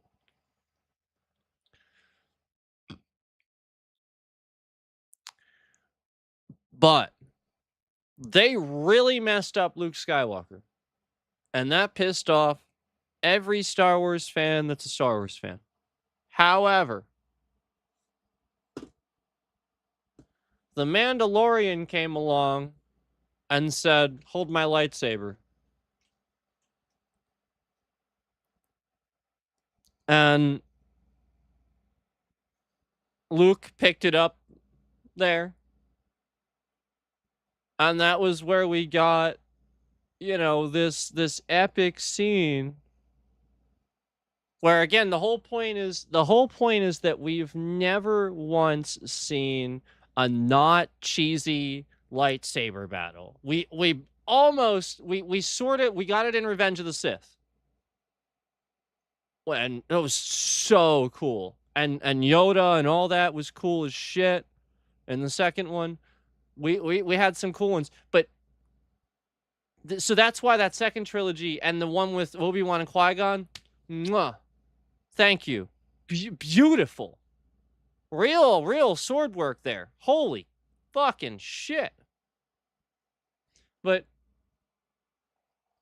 this piece of junk that we got after that wasn't anything, and then the Obi-Wan Kenobi show was amazing, and then so Mandalorian happens, and you know, Grogu, little baby Yoda. It's not actually baby Yoda, it's Grogu. And he's just that race. And you know, they had him in there and they were protecting him. And all of a sudden this person shows up in a cloak. There's all these people shooting at him, and he's just literally just annihilating everything in his path. The dude just comes in with his lightsaber, and he is just like, nope, you literally can't stop me. You just can't. And he's just, it's some of the coolest lightsaber work we've seen, and it is very much what we wanted. It is very much like, is it him? It feels like it's him. And then he keeps doing more, and it's like, who could this be except him? He's just using the Force this well? I don't know. I think that's who we think it is. And it's so cool. And he does everything we wanted. You know, like he's actually using the Force. He you know, like it's not like the dark side of the Force. They're the only people that pick people up and Force grip them. It's like, no, Jedis can do that shit too. Like, what the fuck? They never did any of this shit in the, you know. So like he comes in and he just does all this shit, and he's freaking amazing scene. And then he comes in and takes his hood off, and it's just Luke there to rescue Grogu. And so, like, that was the whole point. They were really worried. They were like, what the fuck is going on? But, you know, the whole point is, obviously, he was there to help. They just didn't know. So, that was so badass. That was so cool. And you could do something like that. But the point is, you could do it more than that. You could keep going with Next Generation. You could just essentially, you know, again, I'm not saying necessarily recast it with different people, because I don't think we want to see that. I don't know that I do. I'd be okay with movies maybe, but not an entire series with different people. And you just I don't know that I could see anybody else.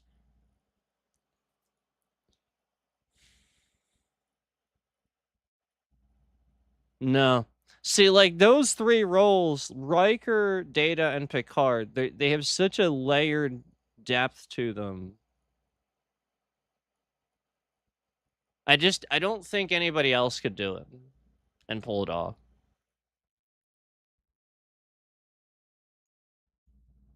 I was impressed with I was even impressed with how much Chris Pine was able to pull off Kirk, because Shatner was um always so good. You know, like it he is a good actor. And so like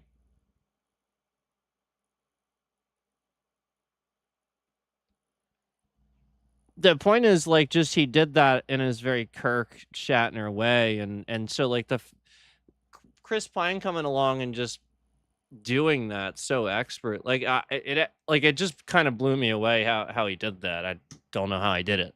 I just again, it's not something that that's a one off thing. Like you're not going to get that. Chris Pine's Chris Pine. He's epic. You don't normally get that. Um,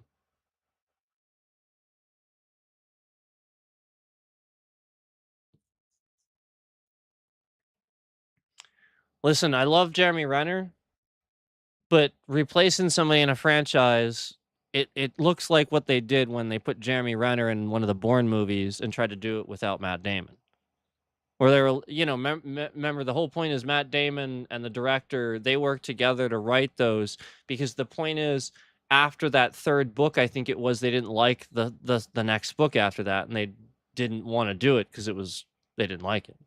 They wanted to do a story that made sense so as to not, you know, make it bad. And they said, "Well, we want to make money off this. People want a Bourne movie, so we're going to do it anyway." And so they just did it and had Jeremy Renner be a different character, and so it was just no, nope. And yeah, people didn't care for it for the most part, I think, and eventually they did do Jason Bourne, and it was awesome. Jason Bourne was awesome. It was. Was it the first three? No, no, but it was awesome. The first three are legendary. You can't. There's just they weren't going to do that again. There was a magic to that trilogy that told a story start to finish that, it was Jason Bourne's story. So, you know, I think the fact that it was really good, that the Jason Bourne was really good, the fact that they were able to do that somehow, you know, that that's impressive. I'm sure they probably almost called it Bourne Revelations or something like that, because it was sort of like that, where you had like a revelation and stuff. Um, but you know, I'm just saying, Um, there's a lot of Revelations movies, so I can understand not. You know, it's like how many times have we heard that? Um,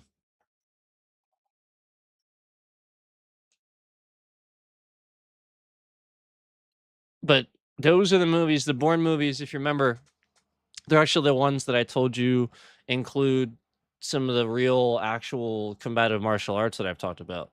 Like, believe it or not, a lot of the stuff that he does there, it's super impressive. A lot of it's actually real. Like, that's exactly how. If you know what you're doing, I'm gonna train. There's certain things where I would tactically train somebody definitely that way. You know, like again, you're not gonna fly through the air and do just some spin kick and stuff like that when a bunch of people have guns on you. No, you're gonna do the thing that makes sense. And jump in the air, they're just gonna shoot you. It doesn't make any sense. So yeah, like And there are plenty of times where he was clearly outmatched by the person, and they sort of showed that throughout um the scene. You know, like there were times where, like, again, blatantly shows him using strategy in the moment. I just it's that's the training. That's exactly how it works. Exactly. It's not. It's a mindset. Now, does take that for a very long amount of training, but you can train that stuff. And there can be people that are good at it like him. Sure. For sure. For sure. There can be people that are much better than others. Osama bin Laden was one of them. That's a perfect example of somebody that was, again, where Jason Bourne was like the good guy of the those guys. Osama bin Laden is an example of the bad guy, one of those guys. And if you remember, out of the Bourne movies, we got Clive Owen. Remember, like, I feel like nobody knew who Clive Owen was before we saw him in that role in like Bourne Identity, right? Wasn't that the first one? And he was like one of the other guys that the CIA like put out to like chase him down. Like he was like another like, like agent, sort of like Bourne. And that's where Clive Owen like really, really like took off after that.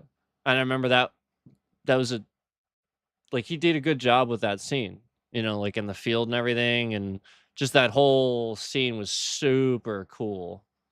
Where Bourne would, I loved that. That was so cool. He shoots the tank. That was so cool.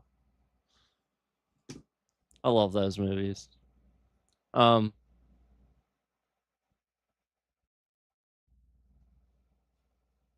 yeah, but Clive Owen, after that, Sin City, um, bunch of different stuff after that. Yeah, like he really blew up. Clive Owen's a very good actor, though. He should have always been, you know, up there. He's really talented.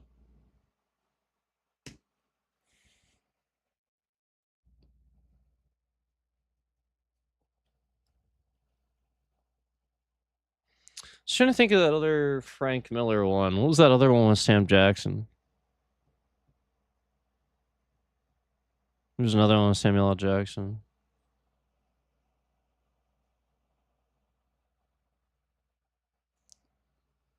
I don't remember what the heck it was called. Oh well. I guess I could just look it up.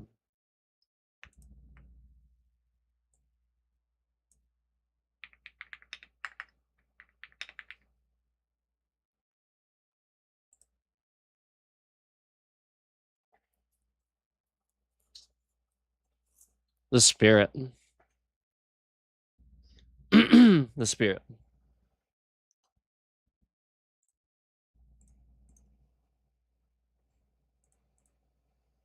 It was done in the same Sin City style, with like it looks sort of like the movie is sort of done like a graphic comic, sort of. Like a graphic novel, graphic comic. Um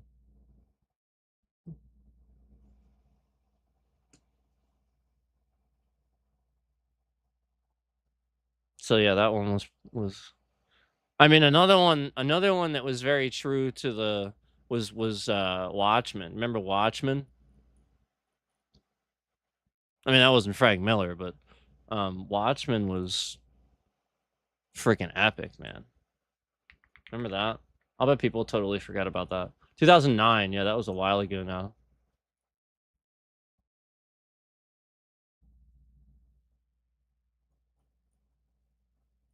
Yeah, Rorschach, he was my favorite. He was so epic.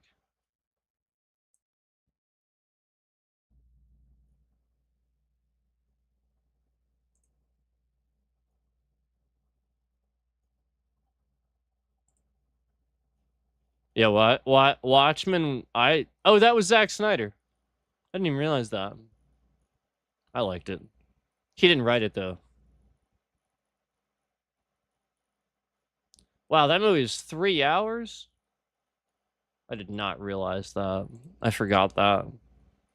That movie was 3 hours. How long? Do you remember how long was it? How long was Titanic? That's the longest movie I remember watching. Wasn't that like 2.5, or I'm sorry, 3.5 hours? I think that was 3.5 hours. I think that's 3.5 hours. Titanic's a good movie. 3 hours, 15 minutes. It's a 3 hour movie. It just seemed like it at the time because it was the 90s. Nothing was that long in the 90s. That was that movie where you bought it and it was two VHS cassettes. It was two. You had to you'd watch the full first thing and it was like intermission. You'd rewind it and then put the next one in.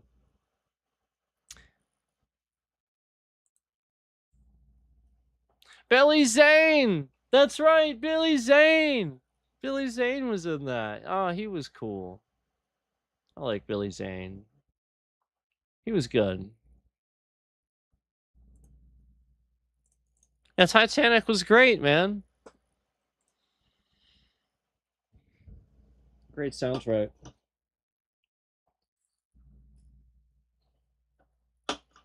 See, it's already in my head. I can hear Celine and already. It's already in my head. Legendary song. Love the song. She's amazing. Celine's amazing. Always was.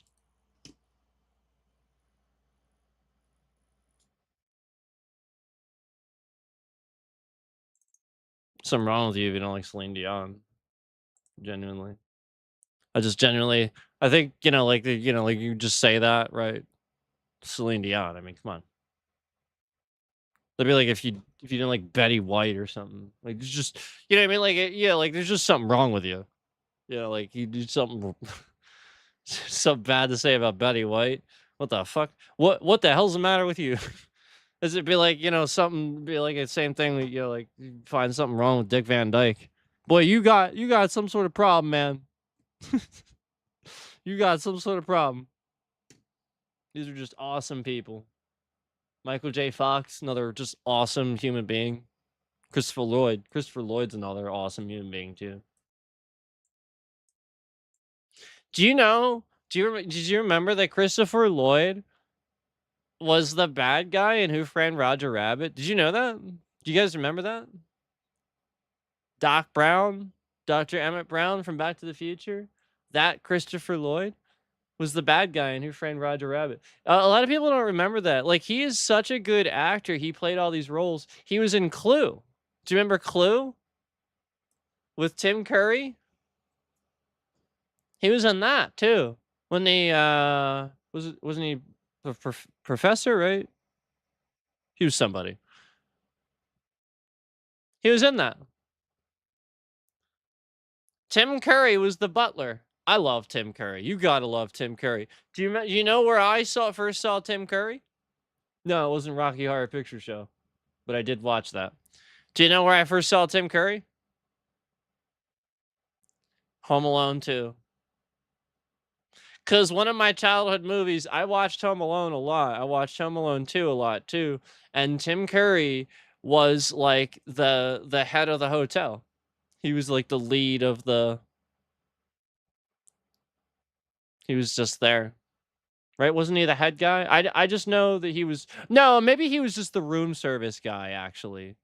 And I probably just thought that at the time. But I remember he worked at the hotel. And I remember that's where I first saw him and I loved him. Oh, like that guy's awesome. And turns out he was in a lot of shit. But he was wasn't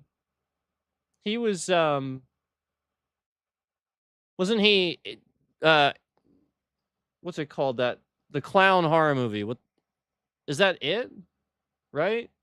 Is that it? I see, I don't know.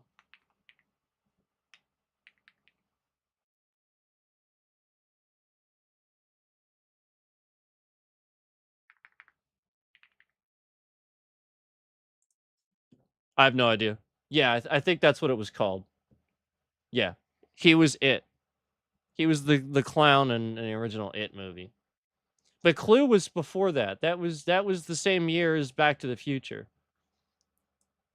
So that's why I know Clue. Clue was awesome. And then Rocky Horror, that was 70. That was 75. That was 10 years before. You know, people really judge that.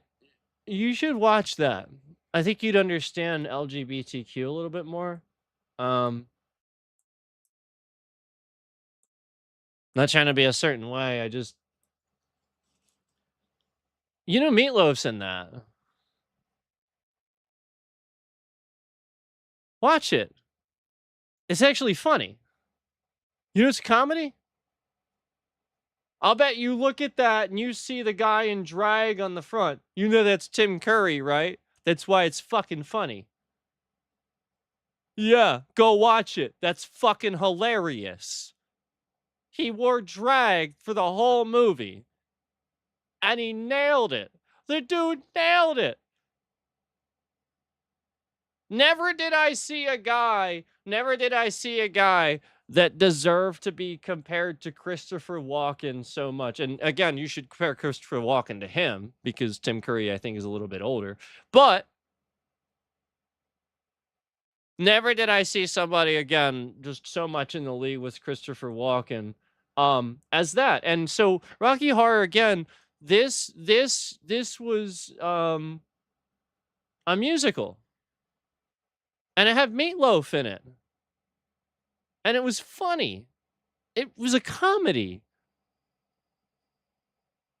Janet, Dr. Scott, Rocky. Like, they literally, like, there's a whole fucking scene where they just say each other's names like fucking 5 times. Oh, like just around in a circle. And it's the most hilarious goddamn thing. It's not just like this hugely gay thing that you probably think it is. No, that's the point. It's making a joke of that. But at the same time, respecting it. Like he nailed it. Like he's fabulous. You know what I mean? He nailed it, man. Now, again, he's a bad guy in the movie. You have to realize the whole thing is, it's very dark. I don't know that I should even say it on a live stream. I mean, it's like Rob Zombie dark. Okay? It really, really, truthfully is, I swear to God. And that's probably why even Meatloaf agreed to do it. Because he's Meatloaf. Ha ha ha ha! See, that's funny if you get it. He's the Meatloaf. Do you get it? Oh man, see it you have to watch it. Like, man, see, like, man, and he rode in on a motorcycle and everything.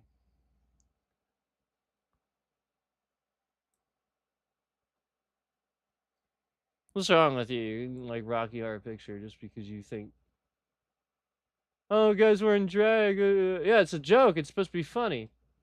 Watch the movie. Here, does it even... What does it say? Does it say it's... I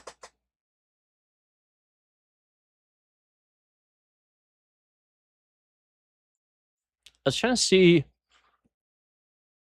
Wow, yeah, like, even Rotten Tomatoes still gives Rocky Horror an 81%. See? Told you. That's actually very solid.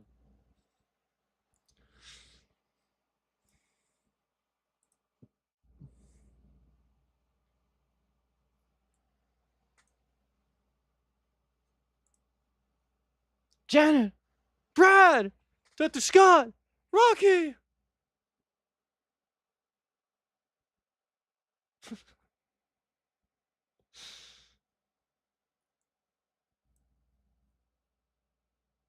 Love Tim Curry.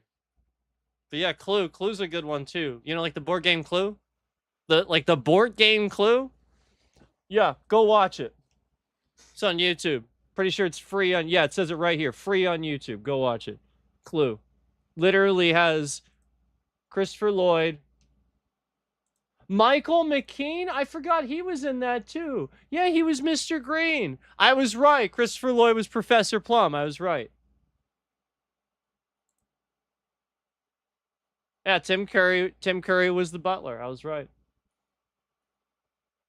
It's the board game, guys. Literally, like it's a comedy. The whole thing is so funny. It's so fucking funny. You will love Tim Curry after this. You will fucking love the dude. It's so damn funny. Like, every time something happens in a new room, they all just hilariously and awkwardly run to the other room. And it's that ridiculous. Like, they just make fun of it. Like, it's so great. It's so fucking great. Even Rotten Tomatoes still 73%. I think it's a 90%. I think it's like top notch. I love Clue, man. It's so funny. Christopher Lloyd is great on that too. He is great.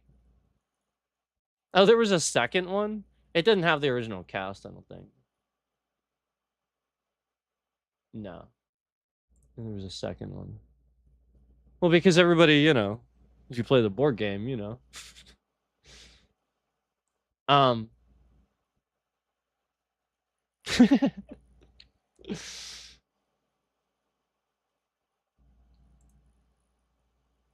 Knives Out, but before Knives Out was Knives Out, right? Sort of. More comedy than that.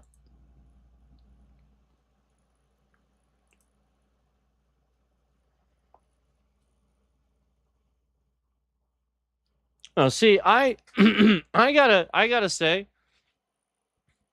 I know that Bill Murray made this joke in Zombieland, but I just have to say it. I have always loved Garfield. I watched Garfield and Friends when I was younger. No lie. And I remember Orson, like the other cartoon. Yeah, like Orson the pig and all that. I remember that. I literally remember. Like, isn't that bad? I know. I remember that, but certain other things. So like, I actually watched this. I love Garfield, and the whole point is that, while I love Garfield, I would have the right to say that the movie's good because I'm a fan of Garfield and Friends. I read those books, the Jim Davis books. I looked at those. Oh yeah, I love those things. Loved them. I watched the show. Loved it.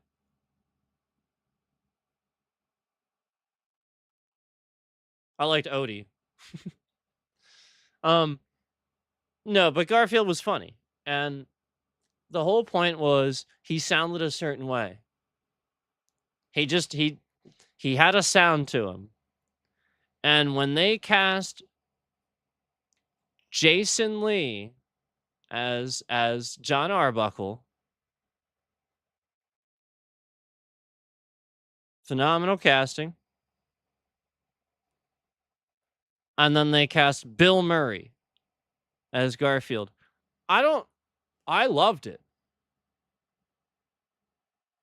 And I didn't hate the movie. I thought it was genuinely entertaining. What was wrong with it? What did you expect? It's a movie about a cat that can talk. Give me a break. Okay, it's not. What did you expect? Transformers or something? Like it ain't. It ain't that. Okay, it's just supposed to be like, I guess family friendly comedy sort of thing. Like, I mean, it's just jokes on him eating a lot and hating Mondays. Okay, all right. So I personally think it was actually pretty damn good, and I loved the fact they picked Bill Murray. He was the perfect person to play Garfield. I just, that voice, the way he's always sounded, as soon as I heard it was Bill Murray, and then I was completely sold. I didn't need anything else. And then he did it, and it was like, yep, there's Bill Murray, and he sounds exactly like Garfield has always sounded. The guy was born to play this role. He was born to definitely play Peter Venkman, too. And, you know, some of the other roles, obviously, that he's a legend. But I'm just saying, I really do think that he was born to play Garfield. He sounds exactly like freaking Garfield.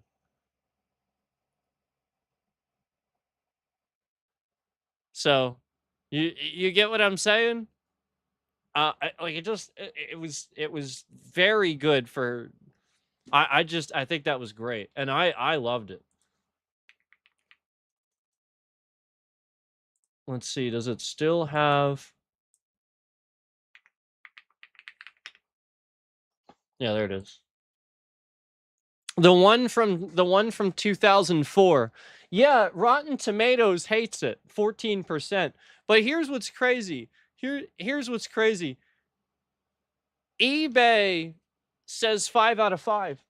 The overview on IMDb is 5.1 out of 10. Rotten Tomatoes 14%. That's awful. But then eBay is 5 out of 5. Something's off there. No, I think this was again one of those things where people bombed it for no reason.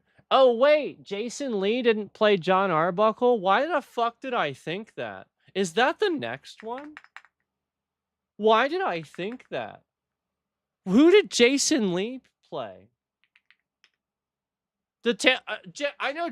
Look, Jason Lee is the fucking guy from the Kevin Smith movies. Again, not Jason Mewes. That's Jay from Jay and Silent Bob. Jason Lee is the guy literally. All right, so if you watch Chasing Amy, he's not Ben Affleck. He's his friend. That's Jason Lee. Okay, like I know Kevin Smith movies like the back of my hand for the most part. I shouldn't say that, but I know him very well. And yeah, I love Chasing Amy. And that was Jason Lee. Oh wow. I didn't realize this Bill Murray and this guy that played John Arbuckle all came back to play in the second Garfield movie too. There was actually a second one. And it got even worse reviews. Tim Curry was in the second one. Oh, I remember Jennifer Love Hewitt. I remember her. I remember her being in it. I remember Bob Hoskins. I remember him. Breckin Meyer? I don't remember him. I recognize this guy, but I didn't know his name.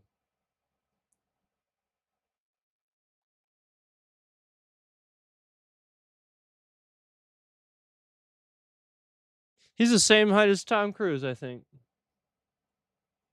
Dude is literally 5'5".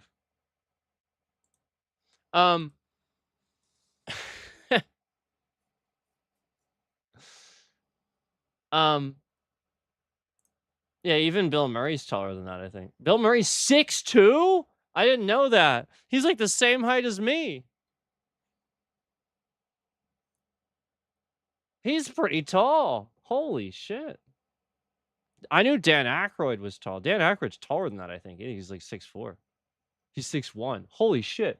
I thought he was taller than Bill Murray. He's not. See, like, learn all these things. Rick Moranis is short. I know that. How short is Rick Moranis?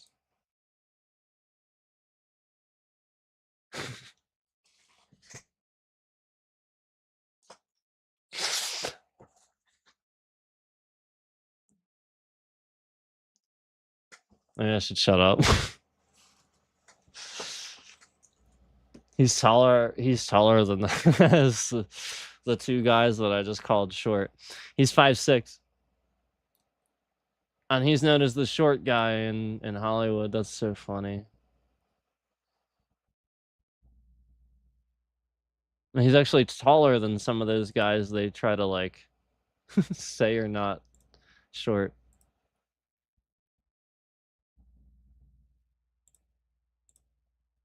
Finally, that's normal. Luke Wilson is 5'11". I'm like, damn, normal height's not normal anymore. Everyone's all over the place. Jimmy Kimmel was in the first Garfield movie. Who the hell was Spanky? Jimmy Kimmel played somebody named Spanky.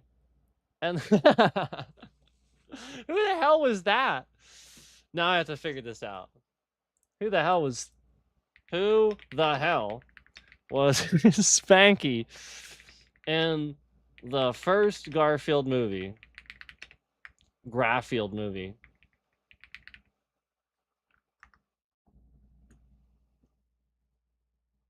It's the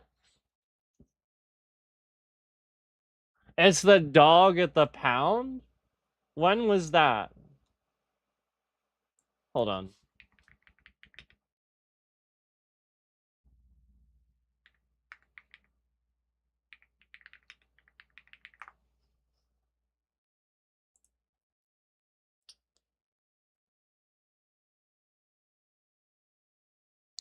Oh, right, because it was live action. Garfield was CGI. I remember this now. I forgot it was actually live action. I was expecting to see. That's why I hesitated for a moment. I saw a dog, and I'm like, "What the heck?" Yeah, that's right. He played the dog.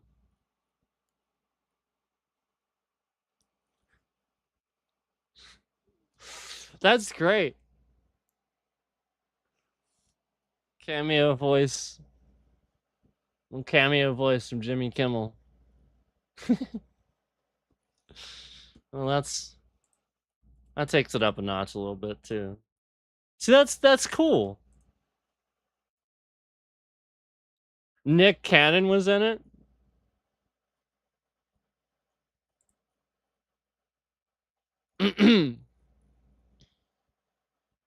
No, he wasn't. I'm looking at Jimmy Kimmel's thing. I'm stupid. What the fuck does Nick Cannon have to do with Jimmy Kimmel? Okay, he was in it. Never mind. He was in it. Nick Cannon was in it.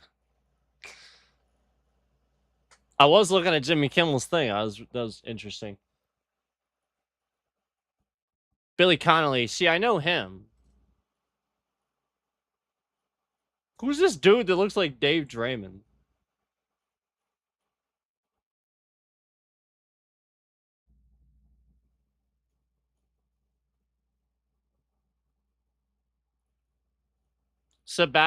Sebastian Cowett? Is that how you say his name? Cowett? No, because it's French. I have no idea how to say his name. I'm sorry, dude. This dude looks like Dave Draymond.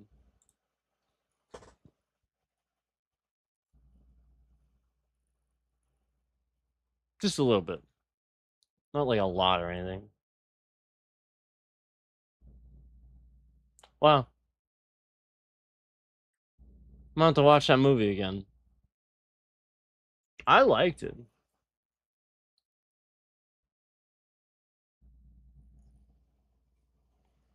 I liked the movie. I liked it.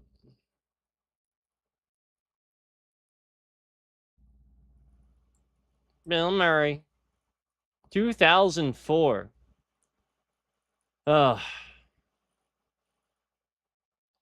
That was over 20 years ago. Ugh. Wow.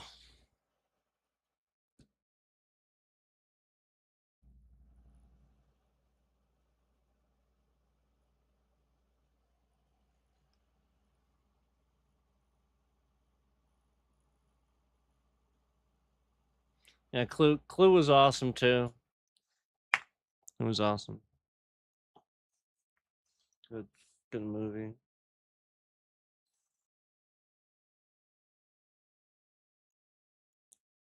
But yeah, A lot of people forget Christopher Lloyd. I started this with a lot of people forget Christopher Lloyd was in Who Framed Roger Rabbit. He was the bad guy. But yeah, Christopher Lloyd, Dr. Emmett Brown, Back to the Future. That's, I mean, everybody knows that, right?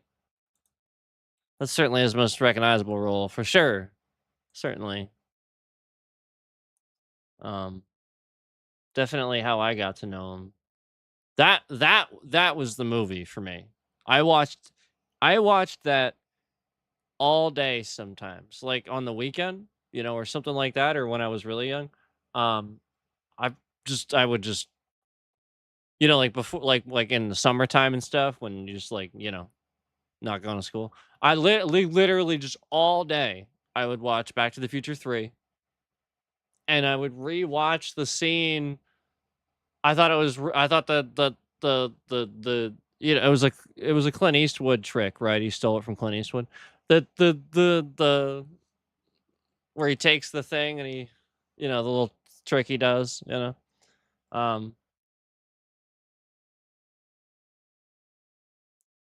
I thought that was cool. I like that. And then the whole train scene in the end, and then they show up on the train. That's, and they're like, the future is whatever you make it. I like that. It was a nice wrap up. Little train takes off at the end. That was cool. The time machine train. Loved it. Yep, loved the third one. The third one was always my favorite, but yeah, I mean, I liked the other two as well, but the third one was always my favorite. I always heard people tell me the second one was their favorite. A lot of people always used to say that.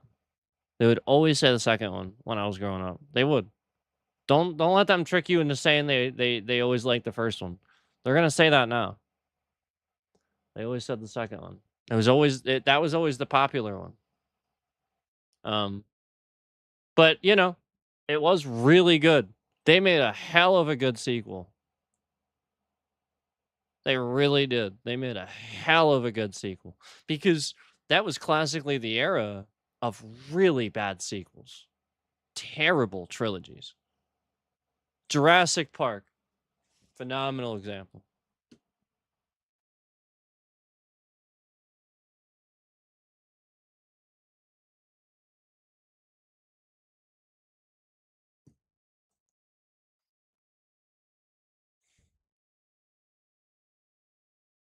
I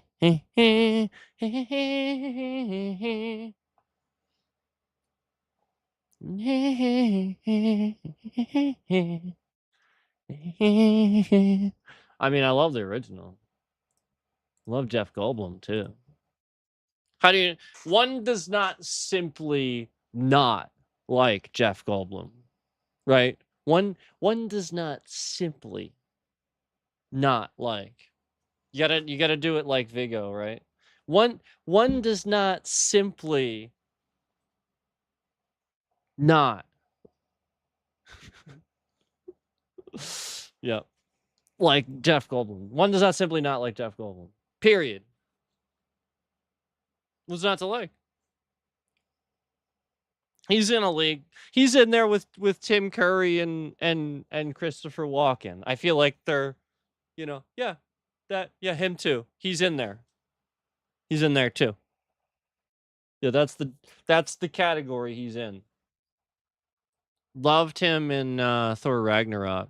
I mean, he's been legendary all over the years, but that was a great role for him. That was a great role for him. And that was a lot of the, when I saw that casting and saw the trailer, I mean, obviously it was cool, seeing that the Hulk was going to show up and stuff. But obviously, we always knew Ragnarok was going to kick ass. It was culminating to that being a pinnacle moment in that story. But just Jeff Goldblum playing that role, it was brilliant casting. That was who we needed for that role. And then, of course, Matt Damon as Loki. That was brilliant too. actually giving him that little cameo. I thought that was great. I was glad to see that. That made me happy. That made me happy. I was like, you know what? That's funny, right? That's funny because he's Loki in Dogma. Guys, hey, he's Loki in Dogma.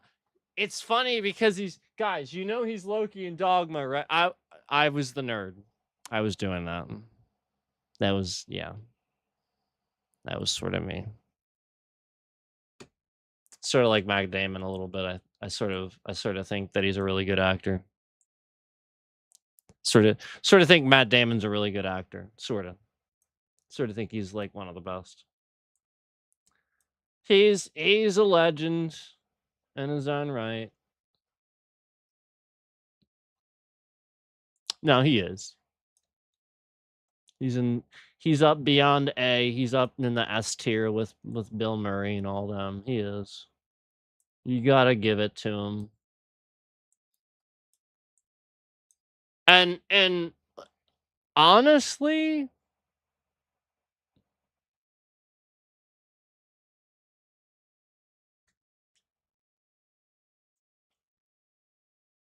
that's Good Will Hunting. You know, like it's Bourne Identity, it's the Bourne movies, but it's Good Will Hunting. You know, like again, you know, you remember Ben Affleck was in that too. They worked on that together, and Robin Williams was in that. The brilliant, legendary Robin Williams was in that. Ah, love him to death. Cause I still love him. Still love him. Still love him. And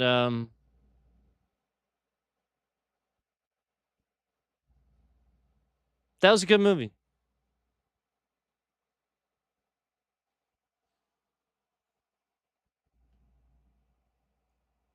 Son of a bitch stole my line.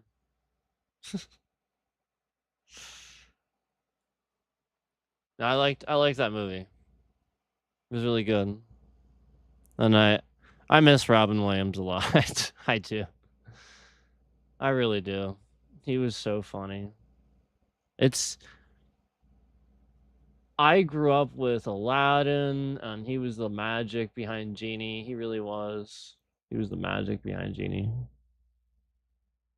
He was, man. He was the magic behind Miss Doubtfire, too. That wouldn't have been nearly as funny without him. That'd have just been awkward without him. He just made it awesome.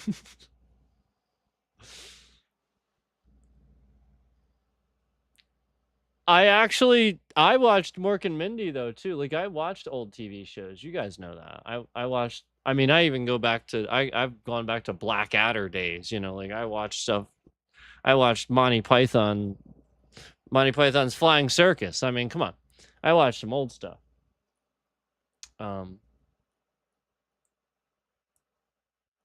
You know, so I watched all that stuff. I actually, you know, like it's actually why I know a lot of, you know, like these, like I actually watched, I used to watch full episodes of Lawrence Welk because my grandmother watched it. So I know the entire theme song. And so, like, I actually used to, you know, the thing, Kanye Twitty? Ladies and gentlemen, Mr. Conway Twitty. I said Kanye, didn't I? Amazing. Conway Twitty, right? That's his name. I actually think he's phenomenal. I actually really like the guy. I think he's a great singer. And I used to watch, I would be mesmerized by how good they were. And I loved the instruments. I just loved Lawrence Welk. It was a great show. And it was from that. It was from the period of time when they actually had like TV shows where they would have an orchestra and just have music guests on and sing and perform live, and it was just amazing. And that's what that was from, where Family Guy, Seth MacFarlane clearly is such a fan, he's gonna shove it in your face and it's gonna be freaking hilarious, and he's gonna force you to watch it. And it's gonna be the longest gag on the whole show, and he doesn't care because it's damn good. And that's also funny at the same time because it's Conway Twitty. It's just funny it's just funny because it's Conway Twitty, and he's just good, you know. But there's a simplicity to it that's hilarious, you know. Just he's a character. He really was, and like they all were. But you know, good night, sleep tight, and pleasant dreams to you. There's a wish and a prayer for every dream come true. And now, until we meet again, adios, 4-1, auf Wiedersehen.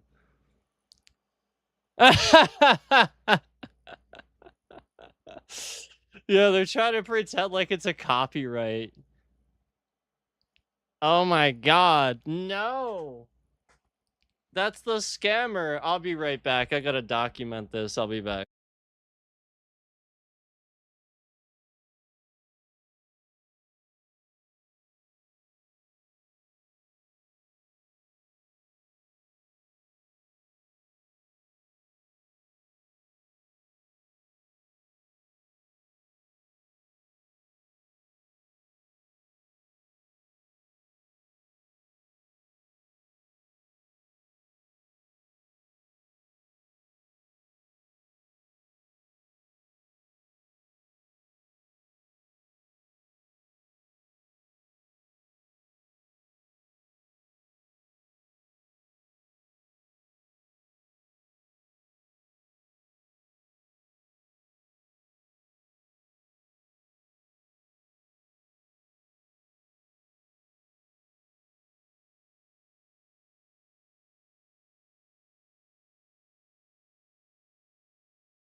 Adios, au revoir, auf Wiedersehen. Why are we trying to pretend like me reciting like I'm not even singing anything. That's the scammer controlling my traffic. So anyway, you know, I used to literally like just I loved that stuff and appreciate, you know, again the um um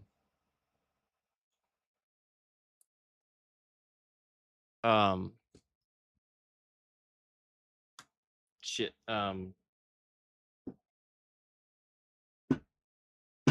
damn it, it's slipping my head. See what I mean? I can remember.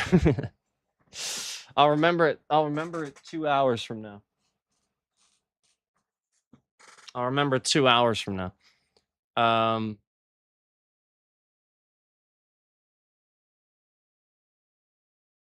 what was I gonna say? Uh, I'll remember it 2 hours from now. Um, oh, whatever.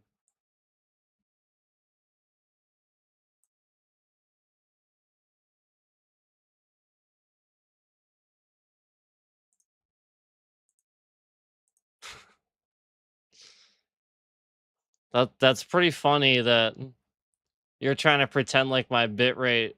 It's literally never shifted around ever. But yet, right conveniently, right when I start reciting, you're just listing, saying, speaking out loud the lyrics of a theme song from like fucking 70 years ago. From a show from like 70 years ago. Oh my god.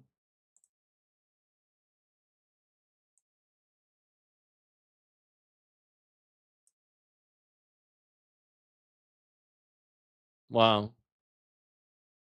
Wow.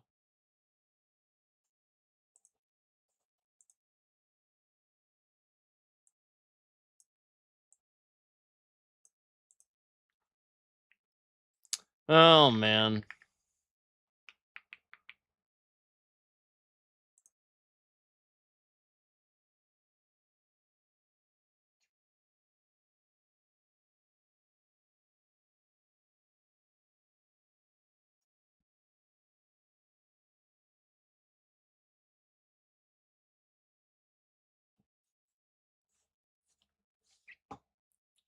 Oh man.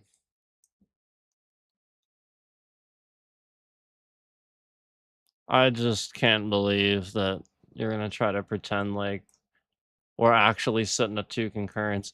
No, like it's that time of night where the scammer can get away with doing this.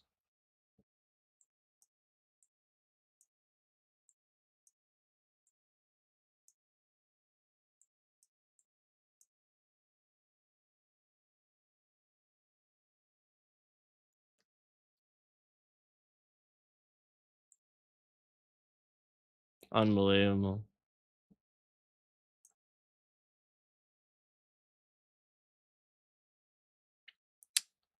Unbelievable to pretend like that. You know what I mean? Like, and just right then, just right as I'm reciting the rest of the theme song, trying to pretend like that has anything to do with that.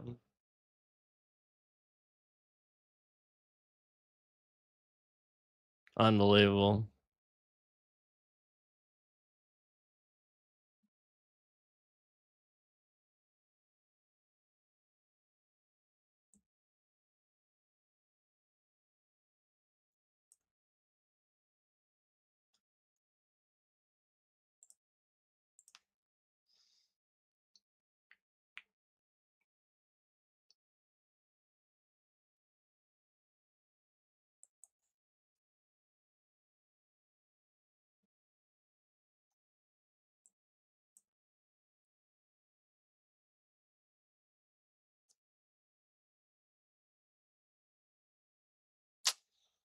Oh man.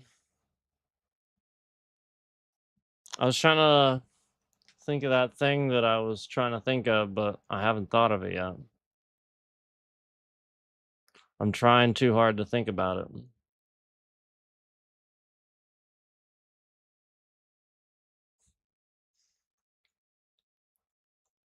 Yeah, I remember like,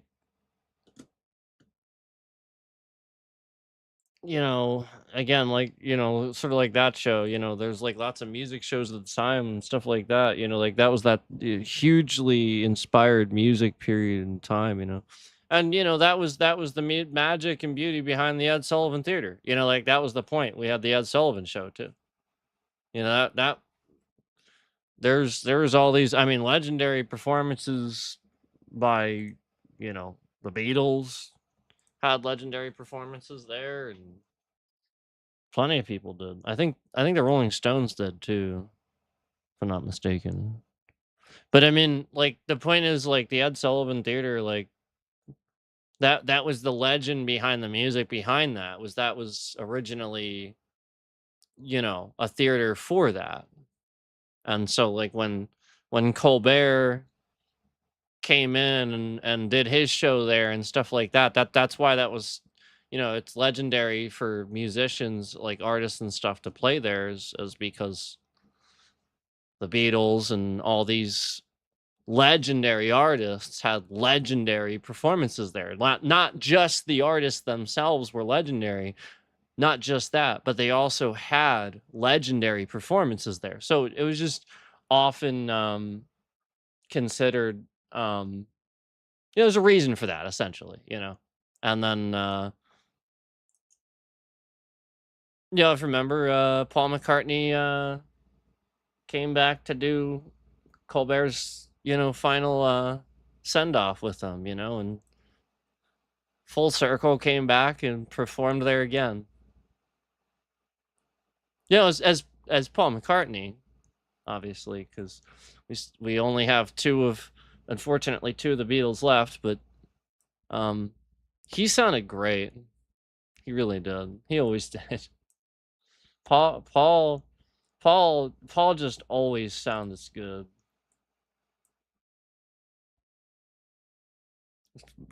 It's kind of impressive how good he still sounds, actually. It really is.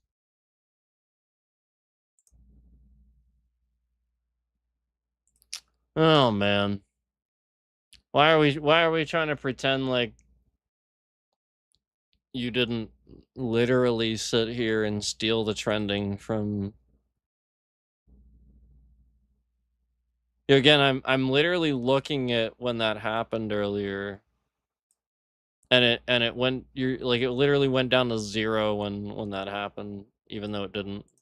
The concurrence went down to 0 even though they didn't. Literally just lying. So that's the point. We got a bunch of influx of people or something like that. And this piece of trash scammer stole the legitimate trending. So after almost 3 hours, all these people in here were only at 49 fucking views. 49.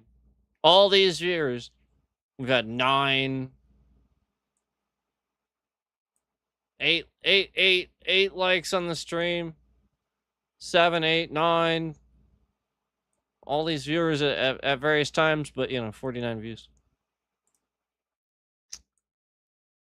Because that makes sense. Makes total sense that it would, 49. Totally. I believe it. That's a view count that totally makes sense. Totally.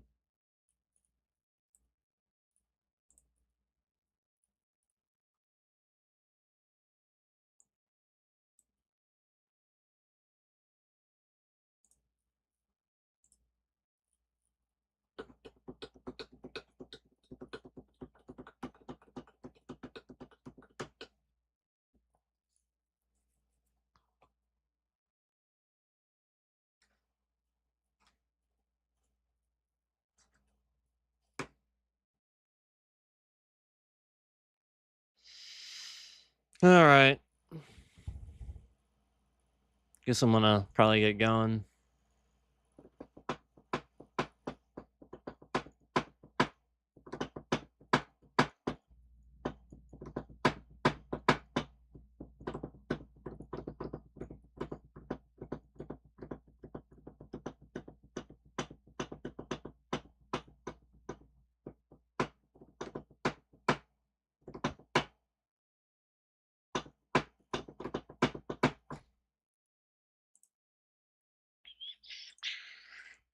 All right.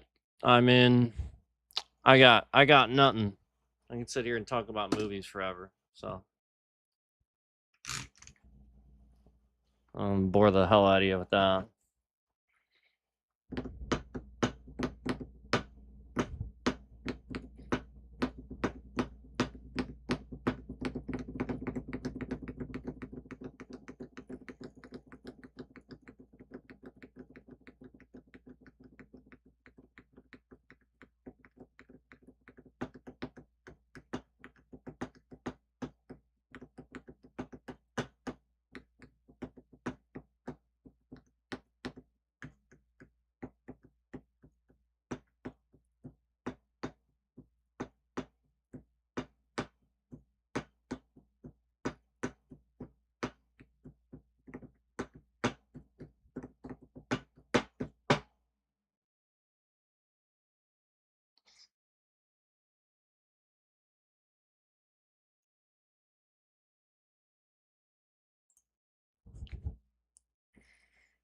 Don't worry, it's coming.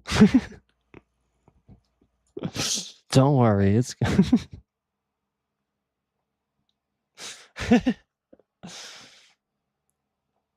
Oh yeah.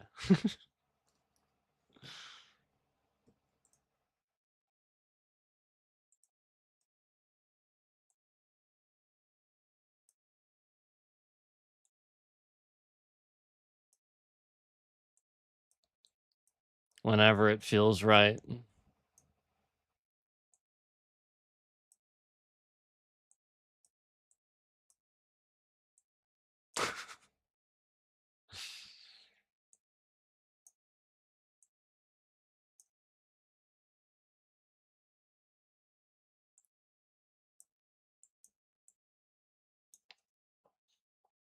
All right.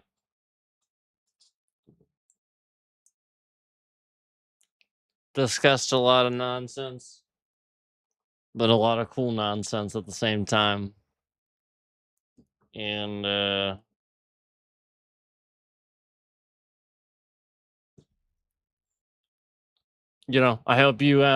I hope you heard about a cool group or a cool movie that you didn't know about before and you watched it. That's all.